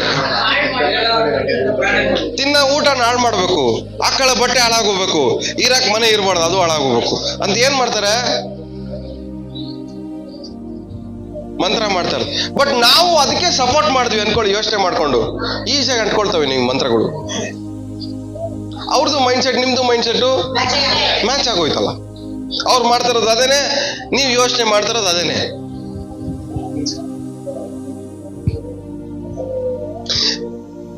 ನಾವು ಅದಕ್ಕಿಂತ ಮೇಲಾದವರು. ನಾವೆಲ್ಲ ಯಾರು ಹೇಳ್ರಿ? ಅದಕ್ಕಿಂತ ಮೇಲಾದವರು. ಜನರು ಏನ್ ಮಾಡ್ತಾರೆ? ನಮ್ಗೆ ವಿರುದ್ಧವಾಗಿ ಬಲೆ ಹಾಕ್ತಾರೆ, ನಮ್ ಲೈಫ್ ಹಾಳಾಗ್ಬೇಕಂತ. ನಮ್ ವಿರುದ್ಧವಾಗಿ ಬೇಡದರದೆಲ್ಲ ಮಾತಾಡ್ತಾರೆ, ನಮಗ್ ನೋವಾಗ್ಬೇಕಂತ. ದಿನಾ ಬೆಳಗ್ಗೆ ಎದ್ದು ನಮ್ ಬಗ್ಗೆ ಕೆಟ್ಟದನ್ನೇ ಯೋಚನೆ ಮಾಡ್ತಾರೆ, ನಮ್ ಲೈಫ್ ಹಾಳಾಗೋಗ್ಬೇಕಂತ. ಆದ್ರೆ ನಮ್ ಲೈಫ್ ಹಾಳಾಗ್ಬೇಕಂದ್ರೆ ಅದು ನಮ್ ಕೈಯಲ್ಲ, ದೇವ್ರ ಕೈಯಲ್ಲಿದೆ. ಆಮೇಲೆ ಯಾಕಂದ್ರೆ ನಾವು ತಿನ್ನೋ ಊಟದಿಂದ, ಹಾಕೊಳ್ಳೋ ಬಟ್ಟೆಯಿಂದ ನಮ್ ಲೈಫ್ ಚೆನ್ನಾಗ್ ಆಗ್ತಾ ಇಲ್ಲ. ದೇವರ ವಾಕ್ಯದ ಮೇರೆಗೆ ನಮ್ ಲೈಫ್ ಚೆನ್ನಾಗ್ ಆಗ್ತದೆ. ಹಲ್ಲೆಲೂಯ. ಯಾಕಂದ್ರೆ ತಿನ್ನೋ ಊಟದಿಂದ, ಹಾಕೊಳ್ಳೋ ಬಟ್ಟೆಯಿಂದ ಬದುಕುವರಲ್ಲ ನಾವು. ನಮ್ ಜೀವ ಇವತ್ತು ಚೆನ್ನಾಗಿದೆ ಅಂದ್ರೆ, ಸಮಾಧಾನವಾಗಿದೆ, ನೆಮ್ಮದಿಯಾಗಿದೆ, ಆರೋಗ್ಯ ಇದೆ. ತಿನ್ನೋ ಊಟದಿಂದ, ಹಾಕೊಳ್ಳೋ ಬಟ್ಟೆಯಿಂದ ಬಂದಿದ್ದ ನೆಮ್ಮದಿ ಅಲ್ಲ ಅದು. ತಿನ್ನೋ ಊಟದಿಂದ, ಹಾಕೊಳ್ಳೋ ಬಟ್ಟೆಯಿಂದ ಬಂದಿದ್ದ ಸಂತೋಷ ಅಲ್ಲ. ತಿನ್ನೋ ಊಟದಿಂದ, ಹಾಕೊಳ್ಳೋ ಬಟ್ಟೆಯಿಂದ ಬಂದಿದ್ದಂತ ಒಳ್ಳೆ ನಿದ್ದೆ ಅಲ್ಲ ಅದು ಅವ್ನು ಹಾಳು ಮಾಡಕ್ಕೆ. ಇವತ್ತು ನನಗೆ ಸಿಕ್ಕಿರುವಂತ ನೆಮ್ಮದಿ, ಸಂತೋಷ, ಆರೋಗ್ಯ ಎಲ್ಲನೂ ಅದಕ್ಕಿಂತ ಮೇಲಾದದು. ಆಮೇಲೆ ಊಟ ಇಲ್ಲ ಅಂದ್ರೂ ನನಗೆ ಆರೋಗ್ಯ ಇರುತ್ತೆ, ಊಟ ಇಲ್ಲ ಅಂದ್ರೂ ನನ್ ನೆಮ್ಮದಿ ಇರುತ್ತೆ, ಊಟ ಇಲ್ಲ ಅಂದ್ರೂ ನನಗೆ ಸಂತೋಷ ಇರುತ್ತೆ. ಯಾಕಂದ್ರೆ ನನ್ನ ಜೀವನ, ನನ್ನ ಶರೀರ ಅದಕ್ಕಿಂತ ಮೇಲಾದದಾಗಿದೆ. ಆಮೇಲೆ ನಿಮ್ ಶರೀರದಲ್ಲಿ ಇವೆಲ್ಲ ಇರಲೇಬೇಕು. ಯಾಕಂದ್ರೆ ನಿಮ್ ಬರ್ತಾರ ಸಮಾಧಾನ ಊಟದಿಂದ ಬರ್ತಾ ಇದೆಯಾ? ಇಲ್ಲ. ನೆಮ್ಮದಿ, ಸಂತೋಷ, ಆರೋಗ್ಯ ಇದೆಲ್ಲ ಯಾವ್ದ್ರಿಂದ ಬರ್ತದೆ? ನಾನು ಯಾವಾಗ್ಲೂ ಒಂದ್ ಹೇಳ್ತಾ ಇರ್ತೀನಿ, ಫಿಟ್ನೆಸ್ ಜಿಮ್ಮಿಂದ ಬರುತ್ತೆ, ಆದ್ರೆ ಆರೋಗ್ಯ ಮಾತ್ರ ದೇವರಿಂದ ಬರುತ್ತೆ.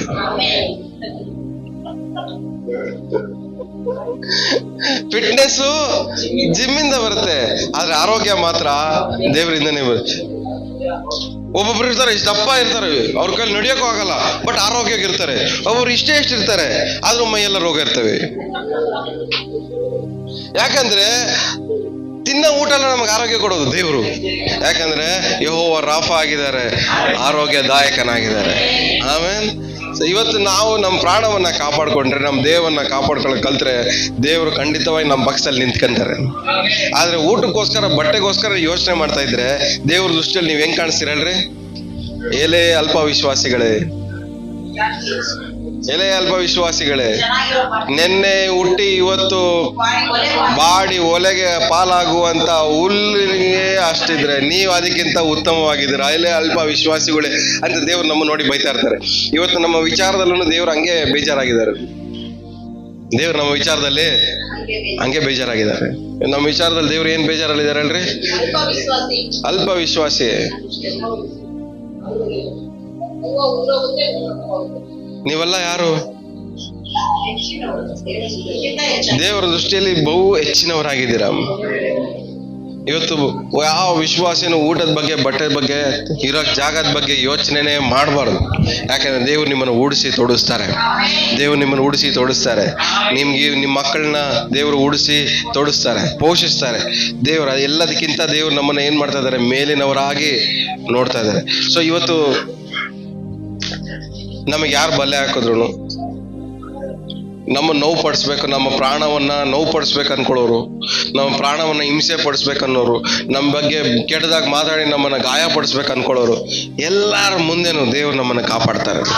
ಆಮೇಲೆ ಎಲ್ಲರ ಮುಂದೆನೇ ದೇವ್ರು ನಮ್ಮನ್ನ ಏನ್ ಮಾಡ್ತಾರೆ? ಕಾಪಾಡ್ತಾರೆ. ಯಾಕಂದ್ರೆ ಇದು ಈ ತರ ಧೈರ್ಯ, ಈ ತರ ಆರೋಗ್ಯ, ಈ ತರ ಸಂತೋಷ, ಸಮಾಧಾನ ಎಲ್ಲನೂ ತಿನ್ನೋ ಊಟದಿಂದ, ಹಾಕೊಳ್ಳೋ ಬಟ್ಟೆಯಿಂದ ಬಂದಿದ್ದಲ್ಲ, ಅದು ದೇವರ ವಾಕ್ಯದಿಂದ ಬಂದಿದೆ. ಯಾಕಂದ್ರೆ ಮನುಷ್ಯನು ಊಟದಿಂದ ಬದುಕುವನಲ್ಲ, ದೇವರ ವಾಕ್ಯದಿಂದ ಬದುಕುವನಾಗಿದೆ. ಆಮೇಲೆ ಸೊ ಊಟದಿಂದ ಆರೋಗ್ಯ ಬರಲ್ಲ, ಊಟದಿಂದ ಸಮಾಧಾನ ಬರಲ್ಲ, ಸಂತೋಷ ಬರಲ್ಲ, ನೆಮ್ಮದಿ ಬರಲ್ಲ, ಯಾವುದು ಬರಲ್ಲ. ಆದ್ರೆ ದೇವರ ವಾಕ್ಯದಿಂದ ಎಲ್ಲಾನು ಬರುತ್ತೆ. ಆಮೇಲೆ ಸೊ ಇವತ್ತು ದೇವರ ವಾಕ್ಯ ಯಾರಲ್ಲಿದೆಯೋ ಅವರಲ್ಲಿ ಜೀವ ಇದೆ. ಯಾರಲ್ಲಿ ಜೀವ ಇದೆಯೋ ಅವರಿಗೆ ದೇವ್ರು ಎಲ್ಲವನ್ನು ಉಡಿಸಿ ತೋಡಿಸ್ತಾರೆ. ಇವತ್ತು ಬೇಕಾಗಿರೋದಲ್ಲ ಒಂದೊಂದು ದೇವ್ರೇ ಜೀವ. ಯೇಸು ಸ್ವಾಮಿ ಏನಕ್ಕೋಸ್ಕರ ಬಂದ್ರೆ ಹೇಳ್ರಿ? ಯೇಸು ಸ್ವಾಮಿ ನಿಮಗೆ ಜೀವ ಇರ್ಬೇಕಂತಲೂ, ಆ ಜೀವವು ಸಮೃದ್ಧಿಯಾಗಿರ್ಬೇಕಂತಲೂ ಬಂದವ್ರು. ಇವತ್ತು ನಿಮ್ಮಲ್ಲಿ ಏನಿರ್ಬೇಕು ಹೇಳ್ರಿ? ಜೀವ ಇರ್ಬೇಕು. ಆ ಇರೋ ಜೀವವನ್ನ ಕಾಪಾಡ್ಕೊಳ್ಳೋದನ್ನ ಗೊತ್ತಿರ್ಬೇಕು ನಿಮಗೆ. ಆಮೇಲೆ ಯೇಸು ಸ್ವಾಮಿ ನಿಮ್ಗೆ ಏನ್ ಊಟ ಕೊಡ್ಬೇಕಂತಲ್ಲ ಬಂದಿಲ್ಲ, ನಿಮಗೆ ಜೀವ ಕೊಡ್ಬೇಕಂತ ಬಂದಿದ್ದಾರೆ. ಆ ಜೀವನ ನಿಮ್ಗೆ ಕಾಪಾಡ್ಕೊಳ್ಳೋದನ್ನ ಗೊತ್ತಿದ್ರೆ ಖಂಡಿತವಾಗಿ ಅದಕ್ಕೆ ಕಾಂಪ್ಲಿಮೆಂಟ್ರಿ ಆಗಿ ದೇವ್ರು ಬೇಕಾಗಿರೋದು ಎಲ್ಲದೂ ನಿಮ್ಮನ್ನು ಉಡಿಸಿ ತೋಡಿಸ್ತಾರೆ. ಆಮೇಲೆ ಸೊ ನಿಮ್ ಲೈಫ್ ಏನಿದೆ ಹೇಳ್ರಿ? ತುಂಬಾ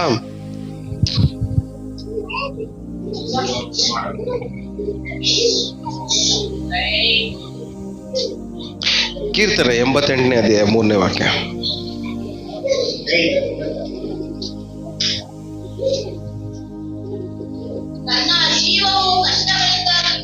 ನನ್ನ ಜೀವವು ಏನಂತೆ? ಕಷ್ಟಗಳಿಂದ ತುಂಬಿ ಹೋಗಿದೆ. ನನ್ನ ಪ್ರಾಣವು ಏನಾಗಿದೆ ಅಂತೆ? ಪಾತಾಳಕ್ಕೆ. ಯಾವ್ದು ಹತ್ರ ಆಗಿರೋದು? ಯಾವ್ದು ತುಂಬಿಕೊಂಡಿರೋದು ಕಷ್ಟಗಳು ಹೇಳ್ರಿ? ನಮ್ಮ ಜೀವ ಒಳಗಡೆ ಇದೆ ನೋಡ್ರಿ. ಈ ಒಳಗಡೆ ಇರೋ ಜೀವಕ್ಕೆ, ಪ್ರಾಣಕ್ಕೆ ನೋವು ಆಗ್ತಿರೋದು, ಬಾಧೆಗಳು ಆಗ್ತಿರೋದು. ಈ ಒಳಗಡೆ ಜೀವಕ್ಕೆ ಏನಾಗಿದೆ ಅಂದ್ರೆ ಅನೇಕ ಕಷ್ಟಗಳು. ನನ್ನ ಜೀವವು ಕಷ್ಟಗಳಿಂದ ತುಂಬಿ ಹೋಗಿದೆ. ಸೊ ಕಷ್ಟಗಳೆಲ್ಲ ಯಾವ್ದಕ್ಕೆ ಹೇಳ್ರಿ? ಜೀವಕ್ಕೆ. ನೀವು ಬರ್ತಾ ಇರೋ ಕಷ್ಟಗಳೆಲ್ಲ ನಿಮ್ ಜೀವಕ್ಕೆ. ಇವತ್ತು ಜೀವವನ್ನ ಕಾಪಾಡ್ಕೊಳ್ಳೋನು, ಒಳಗಡೆ ಇರೋ ಪ್ರಾಣವನ್ನ ಕಾಪಾಡ್ಕೊಳ್ಳೋನು ಅವನ ಎಲ್ಲ ಕಷ್ಟಗಳನ್ನ ಜಯಿಸಕ್ಕೆ ಅವನ ಕೈಲಿ ಆಗತ್ತೆ. ಬರುವಂತ ಎಲ್ಲ ಕಷ್ಟಗಳನ್ನ ಜಯಿಸ್ಬೇಕಂದ್ರೆ ಒಂದು ವ್ಯಕ್ತಿ ತನ್ನ ಜೀವವನ್ನ ಪ್ರಾಣವನ್ನ ಕಾಪಾಡ್ಕೊಳ್ಳೋದು ಕಲ್ತಿರ್ಬೇಕು. ಬರೋದೆಲ್ಲ ಕಷ್ಟಗಳೆಲ್ಲ ಒಳಗಡೆ ಇರೋದಕ್ಕೆ ನಮ್ಮ ಜೀವ ಇದೆ ನೋಡ್ರಿ. ಅದಕ್ಕೆ ಸ್ವಾಮಿ ಹೇಳ್ತಾರೆ, ಊಟಕ್ಕಿಂತ ನಿನ್ನ ಪ್ರಾಣ ಮುಖ್ಯ. ಯಾಕಂದ್ರೆ ನೀನ್ ಭೂಮಿ ಮೇಲೆ ನಡೆಯುವಂತ ಪ್ರತಿಯೊಂದು ಕಷ್ಟಗಳು ಅದು ನಿನ್ನ ಪ್ರಾಣಕ್ಕೆ ತಗಲ್ತದೆ. ಸೊ ಇವತ್ತು ನಾವು ನಮ್ಮ ಪ್ರಾಣವನ್ನ ಕಾಪಾಡ್ಕೊಳ್ಳೋಕೆ ಕಲ್ತ್ರೆ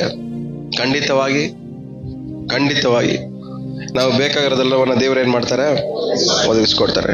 ಸೊ ನನ್ನ ಒಳಗಡೆ ಜೀವ ಏನಾಗಿದೆ, ಅನೇಕ ಕಷ್ಟಗಳಿಂದ ಫುಲ್ ಆಫ್ ಟ್ರಬಲ್ಸ್, ಎಷ್ಟೋ ಕಷ್ಟಗಳಿಂದ ಏನಾಗ್ಬಿಟ್ಟಿದೆ, ಫುಲ್ ತುಂಬೋಗ್ಬಿಟ್ಟಿದೆ.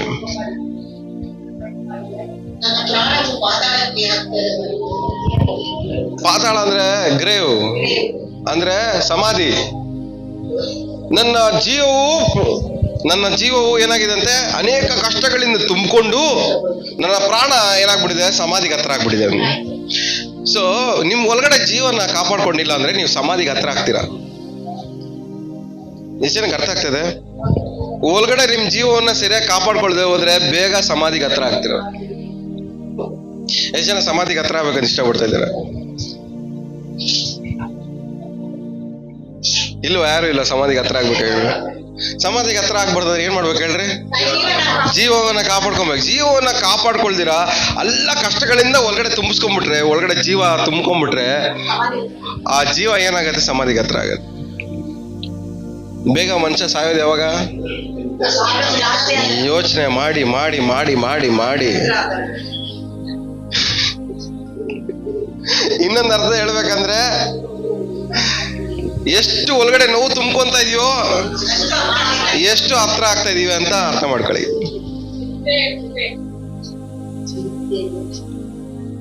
ಅದಕ್ಕೆ ಯೇಸು ಹೇಳಿ, ಚಿಂತೆ ಮಾಡ್ಬೇಡ ಸ್ವಾಮಿ, ನೀನು ಮಾಡ್ಬೇಡ. ನೀನ್ ಮಾಡಿದ್ರೆ ಸಮಾಧಿಗೆ ಹತ್ರ ಆಗ್ತೀಯ. ನೀನ್ ಪ್ರಾಣನ ಕಾಪಾಡ್ಕೋ. ಪ್ರಾಣನ ಕಾಪಾಡ್ಕೊಂಡ್ರೆ ತುಂಬಾ ದಿವಸ ಬದುಕ್ತೀಯ. ಪ್ರಾಣನ ಕಾಪಾಡ್ಕೊಂಡಿಲ್ವಾ, ಸಮಾಧಿಗೆ ಹತ್ರ ಆಗ್ತೀಯ. ಆದ್ರೆ ವಿಶ್ವಾಸಿಗಳಿಗೆ ಪ್ರಾಣವನ್ನ ಕಾಪಾಡ್ಕೊಳ್ಳೋದೇ ಗೊತ್ತಿಲ್ಲ, ಶರೀರವನ್ನ ಕಾಪಾಡ್ಕೊಳ್ಳೋದನ್ನು ಗೊತ್ತಿಲ್ಲ. ಸೊ ನನ್ನ ಪ್ರಾಣವು ಕಷ್ಟಗಳಿಂದ ತುಂಬೋಗಿ ಇವಾಗ ಏನಾಗಿದೆ, ನನ್ನ ಪ್ರಾಣ ಸಮಾಧಿಗೆ ಹತ್ರ ಆಗಿದೆ.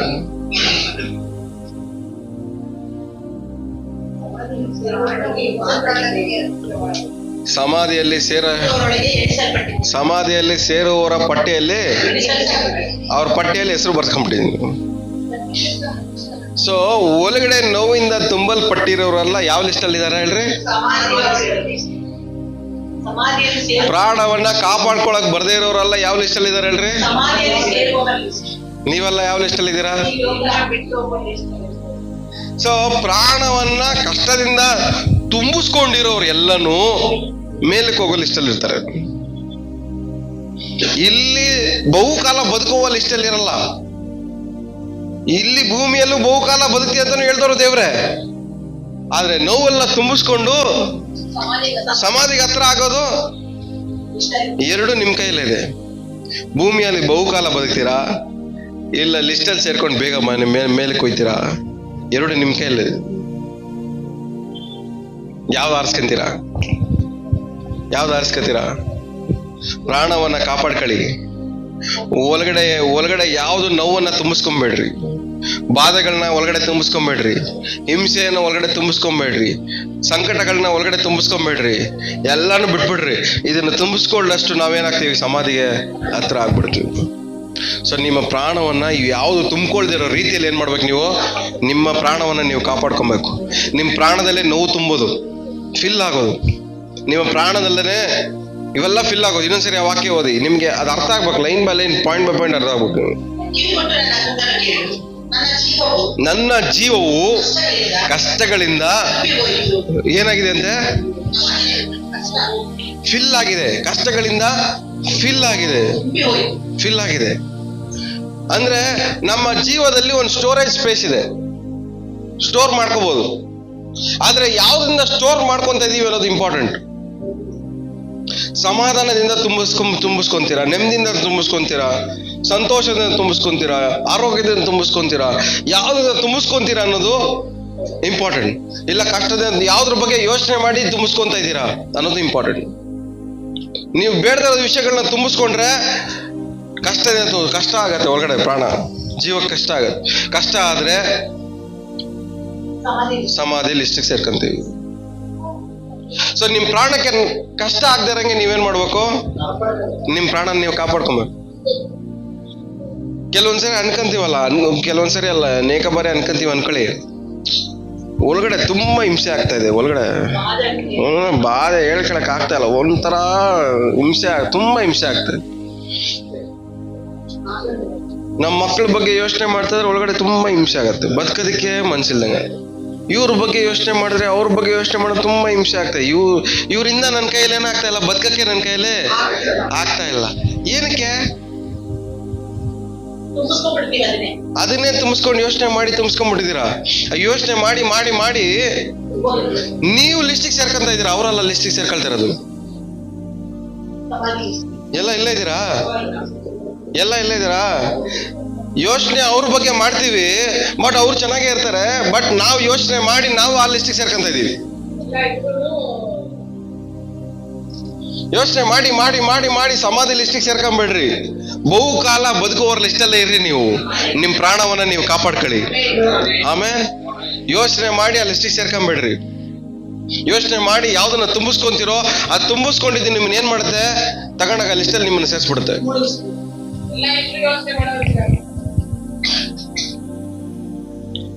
ನನ್ನ ಜೀವನವು ಪೂರ್ಣವಾದ ಕಷ್ಟಗಳಿಂದ ಪೂರ್ಣವಾಗಿ ತುಂಬಲ್ಪಟ್ಟಿದೆ. ಇವತ್ತು ನಮ್ಮ ಪ್ರಾಣ ನೋವಿಂದ ತುಂಬಲ್ಪಟ್ಟಿದೆ, ಬಾಧೆಗಳಿಂದ ತುಂಬಲ್ಪಟ್ಟಿದೆ, ಹಿಂಸೆಯಿಂದ ತುಂಬಲ್ಪಟ್ಟಿದೆ, ಯೋಚನೆಗಳಿಂದ ತುಂಬಲ್ಪಟ್ಟಿದೆ. ಮಕ್ಕಳ ಬಗ್ಗೆ ಯೋಚನೆ, ಕುಟುಂಬದ ಬಗ್ಗೆ ಯೋಚನೆ, ಕೆಲಸಗಳ ಬಗ್ಗೆ ಯೋಚನೆ, ಇದೆಲ್ಲದ್ರ ಬಗ್ಗೆ ನೋವುಪಟ್ಟು ಆ ನೋವುಗಳಿಂದ ನಮ್ಮ ಪ್ರಾಣ ಏನಾಗಿದೆ, ತುಂಬಲ್ಪಟ್ಟು ಬದುಕುವಂತ ಆಸೆನೆ ನಮ್ಮನ್ನ ಏನ್ ಮಾಡ್ತದೆ, ಕಳ್ಕೊಂಡ್ಬಿಟ್ಟಿದೀವಿ. ಬದುಕುವಂತ ಆಸೆಗಳೇ ಕಮ್ಮಿ ಆಗ್ತದೆ ನಮ್ಗೆ. ಬದುಕ್ಬೇಕು ಅನ್ನೋ ಆಸೆ. ಸೊ ಈ ನೋವುಗಳಿಂದ ದೇವ್ರು ನಿಮ್ಮನ್ನ ಇವತ್ತು ಬಿಡುಗಡೆ ಮಾಡ್ಲಿ.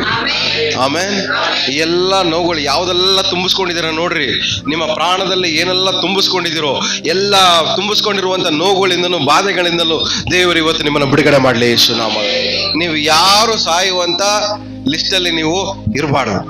ನಾವೆಲ್ಲ ಯಾವ ಲಿಸ್ಟಲ್ಲಿ ಇರಬೇಕು? ಬದುಕುವಲ್ಲಿಂತ ಲಿಸ್ಟಲ್ಲಿ ಇರಬೇಕು. ಆಮೇಲೆ 103ನೇ ಕೀರ್ತನೆ 4ನೇ ವಾಕ್ಯ.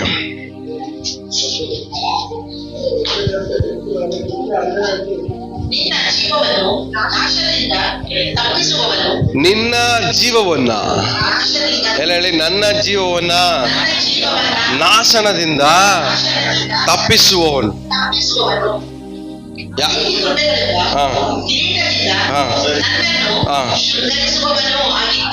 ನಿನ್ನ ಪ್ರಾಣವನ್ನ ದೇವ್ರೇನ್ ಮಾಡ್ತಾರಂತೆ? ಯಾವ್ದು ನಾಶನ ಹೇಳಿ? ಇವಾಗ ತುಂಬಿಕೊಂಡಿತ್ತು ನೋಡ್ರಿ, ಯಾವ್ದೆಲ್ಲ ನಮ್ಮ ಪ್ರಾಣದಲ್ಲಿ ತುಂಬಿಕೊಳ್ಳುತ್ತೋ ಅದೇ ನಾಶನ. ಸೊ ಇವತ್ತು ನಿಮ್ಮ ಪ್ರಾಣವನ್ನ ದೇವರು ನಾಶನ ತಪ್ಪಿಸ್ತಾ ಇದ್ದಾರೆ. ಅರ್ಥ ಹೇಳ್ರಿ, ನಿಮ್ಮ ಪ್ರಾಣದಲ್ಲಿ ತುಂಬಿಕೊಂಡಿರುವಂತ ನೋವಿಂದ ದೇವರು ನಿಮ್ಮನ್ನು ತಪ್ಪಿಸ್ತಾರೆ. ನಿಮ್ಮ ಪ್ರಾಣದಲ್ಲಿ ತುಂಬಿಕೊಂಡಿರುವಂತ ಬಾಧೆಗಳಿಂದ ದೇವರು ನಿಮ್ಮನ್ನು ತಪ್ಪಿಸ್ತಾರೆ. ನಿಮ್ಮ ಪ್ರಾಣದಲ್ಲಿ ತುಂಬಿಕೊಂಡಿರುವಂತ ಹಿಂಸೆ, ಬಾಧೆ, ಕಣ್ಣೀರು, ನೋವು, ಸಂಕಟ, ಇದೆಲ್ಲ ಏನಿದೆ ನೋಡ್ರಿ, ಏನೆಲ್ಲ ತುಂಬಿಕೊಂಡಿದ್ಯೋ ದೇವರು ಆ ನಾಶನದಿಂದ ದೇವರು ನಿಮ್ಮನ್ನು ತಪ್ಪಿಸ್ತಾರೆ. ಎಷ್ಟು ನಂಬ್ತಾ ಇದೀರಾ? ನಮ್ಮ ಪ್ರಾಣದಲ್ಲಿ ಏನೆಲ್ಲ ತುಂಬಿಕೊಂಡಿದ್ಯೋ ಬೇಡದಿರೋದೆಲ್ಲ ಆ ನಾಶನದಿಂದ ದೇವರು ನಮ್ಮನ್ನು ತಪ್ಪಿಸ್ತಾರೆ. ಯಾಕಂದ್ರೆ ತುಂಬಿಕೊಂಡಿರೋದು ಕಂಟಿನ್ಯೂ ಆದ್ರೆ ಅದು ನಾನು ಎಲ್ಲಿ ಸೇರಿಸುತ್ತೆ? ಸಮಾಧಿ ಲಿಸ್ಟಿಗೆ ಸೇರಿಸುತ್ತೆ, ಸಮಾಧಿಗೆ ಹತ್ರ ಸೇರಿಸುತ್ತೆ. ಅದೇ ನಾಶನ. ಇವತ್ತು ದೇವರು ನನ್ನ ಏನ್ ಮಾಡ್ತಾ ಇದಾರೆ? ನಾಶನದಿಂದ ತಪ್ಪಿಸ್ತಾ ಇದ್ದಾರೆ. ಆ ನಾಶನ ಯಾವುದು? ನನ್ನ ಪ್ರಾಣದಲ್ಲಿ ಬೇಡದಿರೋದೆಲ್ಲ ತುಂಬಿಕೊಂಡಿರೋದೇ ಆ ನಾಶನ. ಏನ್ ಹೇಳ್ರಿ? ಪ್ರಾಣದಲ್ಲಿ ಬೇಡದಿರೋದಲ್ಲ ತುಂಬಿಕೊಂಡಿರೋದೇ ನಾಶನ. ಅದಕ್ಕೆ ಸ್ವಾಮಿ ಹೊಸ ಒಡಂಬಡಿಕೆಯಲ್ಲಿ ಹಿಂಗೆ ಹೇಳ್ತಾರೆ, ಮನುಷ್ಯನು ಊಟ ತಿನ್ನೋದ್ರಿಂದ ಹಾಳಾಗೋದಲ್ಲ, ಒಳಗಡೆ ಏನೆಲ್ಲ ಸ್ಟೋರ್ ಮಾಡಿ ತುಂಬಿಸ್ಕೊಂಡು ಇಟ್ಕೊಂಡಿದ್ದಾನಲ್ಲ ಅದರಿಂದ ಹಾಳಾಗೋಗ್ತಾನೆ ಮನುಷ್ಯ ಅಂತ. ನಿಮ್ಮ ಪ್ರಾಣದಲ್ಲಿ ಏನೆಲ್ಲ ತುಂಬಿಸ್ಕೊಂಡು ಇಟ್ಕೊಂಡಿದ್ದೀರಾ ಅದು ನಿಮ್ಮನ್ನು ಹಾಳು ಮಾಡ್ತಾ ಇದೆ. ನಿಮ್ಮ ಬಾಧೆ ನಿಮ್ಮನ್ನು ಹಾಳು ಮಾಡ್ತಾ ಇದೆ, ನಿಮ್ಮ ನೋವು ನಿಮ್ಮನ್ನು ಹಾಳು ಮಾಡ್ತಾ ಇದೆ, ನಿಮ್ಮ ಹಿಂಸೆ ನಿಮ್ಮನ್ನು ಹಾಳು ಮಾಡ್ತಾ ಇದೆ, ನಿಮ್ಮ ಕಣ್ಣೀರು ನಿಮ್ಮನ್ನು ಹಾಳು ಮಾಡ್ತಾ ಇದೆ. ಅದು ಯಾವುದ್ರ ಬಗ್ಗೆ ಆಗಿರ್ಬೋದು, ನಿಮ್ಮ ಮಕ್ಕಳ ಬಗ್ಗೆ ಆಗಿರ್ಬೋದು, ಕುಟುಂಬದ ಬಗ್ಗೆ, ನಿಮ್ಮ ಕೆಲಸದ ಬಗ್ಗೆ, ಯಾವುದ್ರ ಬಗ್ಗೆ ಆಗಿರ್ಬೋದು, ಚಿಂತೆ ಮಾಡಿ ಯಾವ್ದು ನಿಮ್ಮನ್ನು ನೋವು ಪಡಿಸ್ತಾ ಇದೆಯೋ ಅದು ನಿಮ್ಮನ್ನು ಹಾಳು ಮಾಡ್ತಾ ಇದೆ. ಅದನ್ನ ಚಿಂತೆ ಮಾಡ್ತಾ ಇದ್ರೆ ಅದು ನಿಮ್ಮನ್ನ ಏನ್ ಮಾಡ್ತಾ ಇದೆ? ಅದು ನಿಮ್ಮನ್ನ ಒಳಗಡೆ ಹಾಳು ಮಾಡ್ತಾ ಇದೆ. ನಾಶ ಪಡಿಸ್ತದೆ ಒಳಗಡೆ. ಆ ನಾಶನದಿಂದ ಚಿಂತೆ ಮಾಡಿ ಯಾವ್ದೆಲ್ಲ ತುಂಬಿಸ್ಕೊಂತ ಇದೀರೋ ಆ ತುಂಬಿಸ್ಕೊಡೋದ್ರ ಮೂಲಕವಾಗಿ ಬರುವಂತ ನಾಶನದಿಂದ ದೇವರು ನಿಮ್ಮನ್ನ ತಪ್ಪಿಸ್ಬೇಕಂತ ಇಷ್ಟಪಡ್ತಾರೆ. ಎಷ್ಟು ಜನ ನಂಬ್ತಾ ಇದ್ದೀರಾ? ಸೊ ದೇವ್ರು ಏನ್ ಮಾಡ್ತಾರೆ ಅಂತ ನನ್ನ ಜೀವವನ್ನ ನಾಶನದಿಂದ ತಪ್ಪಿಸ್ತಾರೆ. ತಪ್ಪಿಸಿ ಮಾತ್ರ ಅಲ್ಲ, ಕಂಟಿನ್ಯೂ ಮಾಡಿದ್ರೆ ಏನ್ ಹೇಳ್ತಾರೆ, ನಿಮ್ಮ ಶೃಂಗಾರ ಯಾವ್ದ್ರಲ್ಲಿ ಇರ್ಬೇಕು ಹೇಳ್ರಿ? ನಾನು ಹೇಳ್ದೆ, ತಿನ್ನೋ ಊಟದಿಂದ ನಾವು ತೃಪ್ತಿ ಆಗ್ಬಾರ್ದು, ಹಾಕೊಳ್ಳೋ ಬಟ್ಟೆಯಿಂದ ನಾವು ಅಲಂಕಾರದಲ್ಲಿ ಕಾಣ್ಬಾರ್ದು. ನಿಮ್ಮ ಅಲಂಕಾರ ಯಾವ್ದಾಗಿರ್ಬೇಕು ಹೇಳಿ? ಪ್ರೀತಿ ಕೃಪೆಗಳೆಂಬ ಅಲಂಕಾರ ನಿಮ್ಮಲ್ಲಿ ಕಾಣಲ್ಪಡ್ಬೇಕು. ಈ ಪ್ರೀತಿ ಕೃಪೆಗಳೆಂಬ ಅಲಂಕಾರ ಕಾಣಲ್ಪಡ್ಬೇಕಂದ್ರೆ ಒಂದ್ ಮನುಷ್ಯ ಚಿಂತೆ ಮಾಡೋಕ್ ನಿಲ್ಸಿರ್ಬೇಕು. ಚಿಂತೆ ಮಾಡಿದಿರೋ ವ್ಯಕ್ತಿ ಮಾತ್ರನೇ ಈ ಅಲಂಕಾರದಿಂದ ಕಾಣಲ್ಪಡ್ತಾರೆ. ಸೊ ಒಂದ್ ವ್ಯಕ್ತಿ ಚಿಂತೆಯ ಮೂಲಕವಾಗಿ ಏನೆಲ್ಲ ಬೇಡದಿರೋ ತುಂಬಿಸ್ಕೊಂತಾನೋ ಆದ್ರಿಂದ ದೇವ್ರು ತಪ್ಪಿಸಿದಾಗ ಮಾತ್ರನೇ, ಆ ನಾಶನ ದೇವ್ರು ತಪ್ಪಿಸಿದಾಗ ಮಾತ್ರನೇ ಆ ವ್ಯಕ್ತಿಗೆ ಈ ಅಲಂಕಾರ ಸಿಗೋದು. ಆಮೇಲೆ ಸೊ ಇವತ್ತು ನಾವ್ ಏನ್ ಪ್ರಾರ್ಥನೆ ಮಾಡ್ಬೇಕು ಹೇಳ್ರಿ? ದೇವ್ರೇ, ನನ್ನೆಲ್ಲ ಏನು ನಾಶನ ಮಾಡ್ತಾ ಇದೀಯೋ, ನನ್ನ ಪ್ರಾಣದಲ್ಲಿ ಏನೆಲ್ಲ ತುಂಬಿಸ್ಕೊಂಡು ನನ್ನ ಯಾವ್ದೆಲ್ಲ ನಾಶ ಪಡಿಸ್ತಾ ಇದೆಯೋ ಅದರಿಂದ ತಪ್ಪಿಸಿ ನನ್ನ ಅಲಂಕರಿಸು ಸ್ವಾಮಿ. ಆಮೇಲೆ ನನ್ನ ಅಲಂಕರಿಸು ಸ್ವಾಮಿ. ಈ ನಾಶನಗಳಿಂದ ತಪ್ಪಿಸಿ ನನ್ನ ಅಲಂಕರಿಸು. ನನ್ನ ಕುಟುಂಬದ ಬಗ್ಗೆ ಚಿಂತೆ ಮಾಡಿ ನಾಶನವನ್ನ ಸೇರಿಸ್ಕೊತಾ ಇದ್ದೀನಿ. ಕೆಲಸದ ಬಗ್ಗೆ ಯೋಚನೆ ಮಾಡಿ ಈ ನಾಶನವನ್ನ ಸೇರಿಸಿಟ್ಕೊತಾ ಇದ್ದೀನಿ. ಈ ನಮ್ಮ ಮಕ್ಕಳ ಬಗ್ಗೆ ಚಿಂತೆ ಮಾಡಿ ನಾಶನವನ್ನ ಸೇರಿಸಿಟ್ಕೊತಾ ಇದ್ದೀನಿ. ಯಾವ್ದ್ರ ಬಗ್ಗೆ ಚಿಂತೆ ಮಾಡಿ ಈ ನಾಶನವನ್ನ ಸೇರಿಸಿಟ್ಕೊಂಡಿದ್ದೀನೋ ಆ ನಾಶನದಿಂದ ದೇವರನ್ನ ತಪ್ಪಿಸಿ ನನ್ನ ಅಲಂಕರಿಸು. ಎಷ್ಟು ನಂಬ್ತಾ ಇದ್ದೀರಾ? ಇವತ್ತು ದೇವ್ರು ನಿಮ್ಮನ್ನ ಏನ್ ಮಾಡ್ಬೇಕು ಹೇಳ್ರಿ? ನೀವು ಯೋಚನೆ ಮಾಡಿ ಯಾವ್ದನ್ನ ತುಂಬಿಸಿಟ್ಕೊಂಡಿದ್ದೀರೋ ಆದ್ರಿಂದ ದೇವ್ರು ನಿಮ್ಮನ್ನ ಇವತ್ತು ತಪ್ಪಿಸ್ಬೇಕು.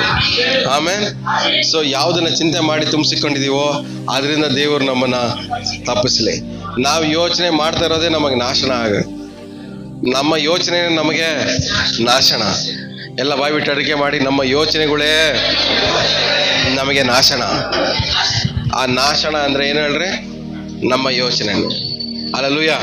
ಸೊ ಯೋಚನೆ ಮಾಡಿ ಬೇಡದಿರೋದೆಲ್ಲ ಹೊರಗಡೆ ತುಂಬಿಸ್ಕೊಂಡು ನಮ್ಮ ಪ್ರಾಣಕ್ಕೆ ನಾವು ಹಾನಿ ಮಾಡಿಕೊಂಡು ಸಾಯುವವರ ಪಟ್ಟಿಯಲ್ಲಿ ನಾವು ಇರಬಾರ್ದು. ನಾವು ಯಾವ ಪಟ್ಟಿಯಲ್ಲಿ ಇರಬೇಕು?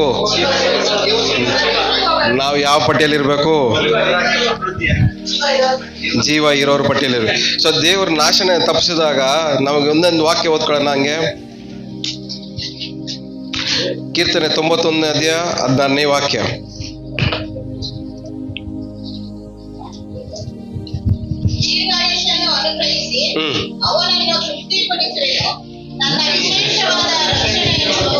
ದೇವರು ನಿಮಗೆ ದೀರ್ಘಾಯುಷ್ಯವನ್ನು ಅನುಗ್ರಹಿಸೋದೇನೆ ಕೇಳ್ರಿ?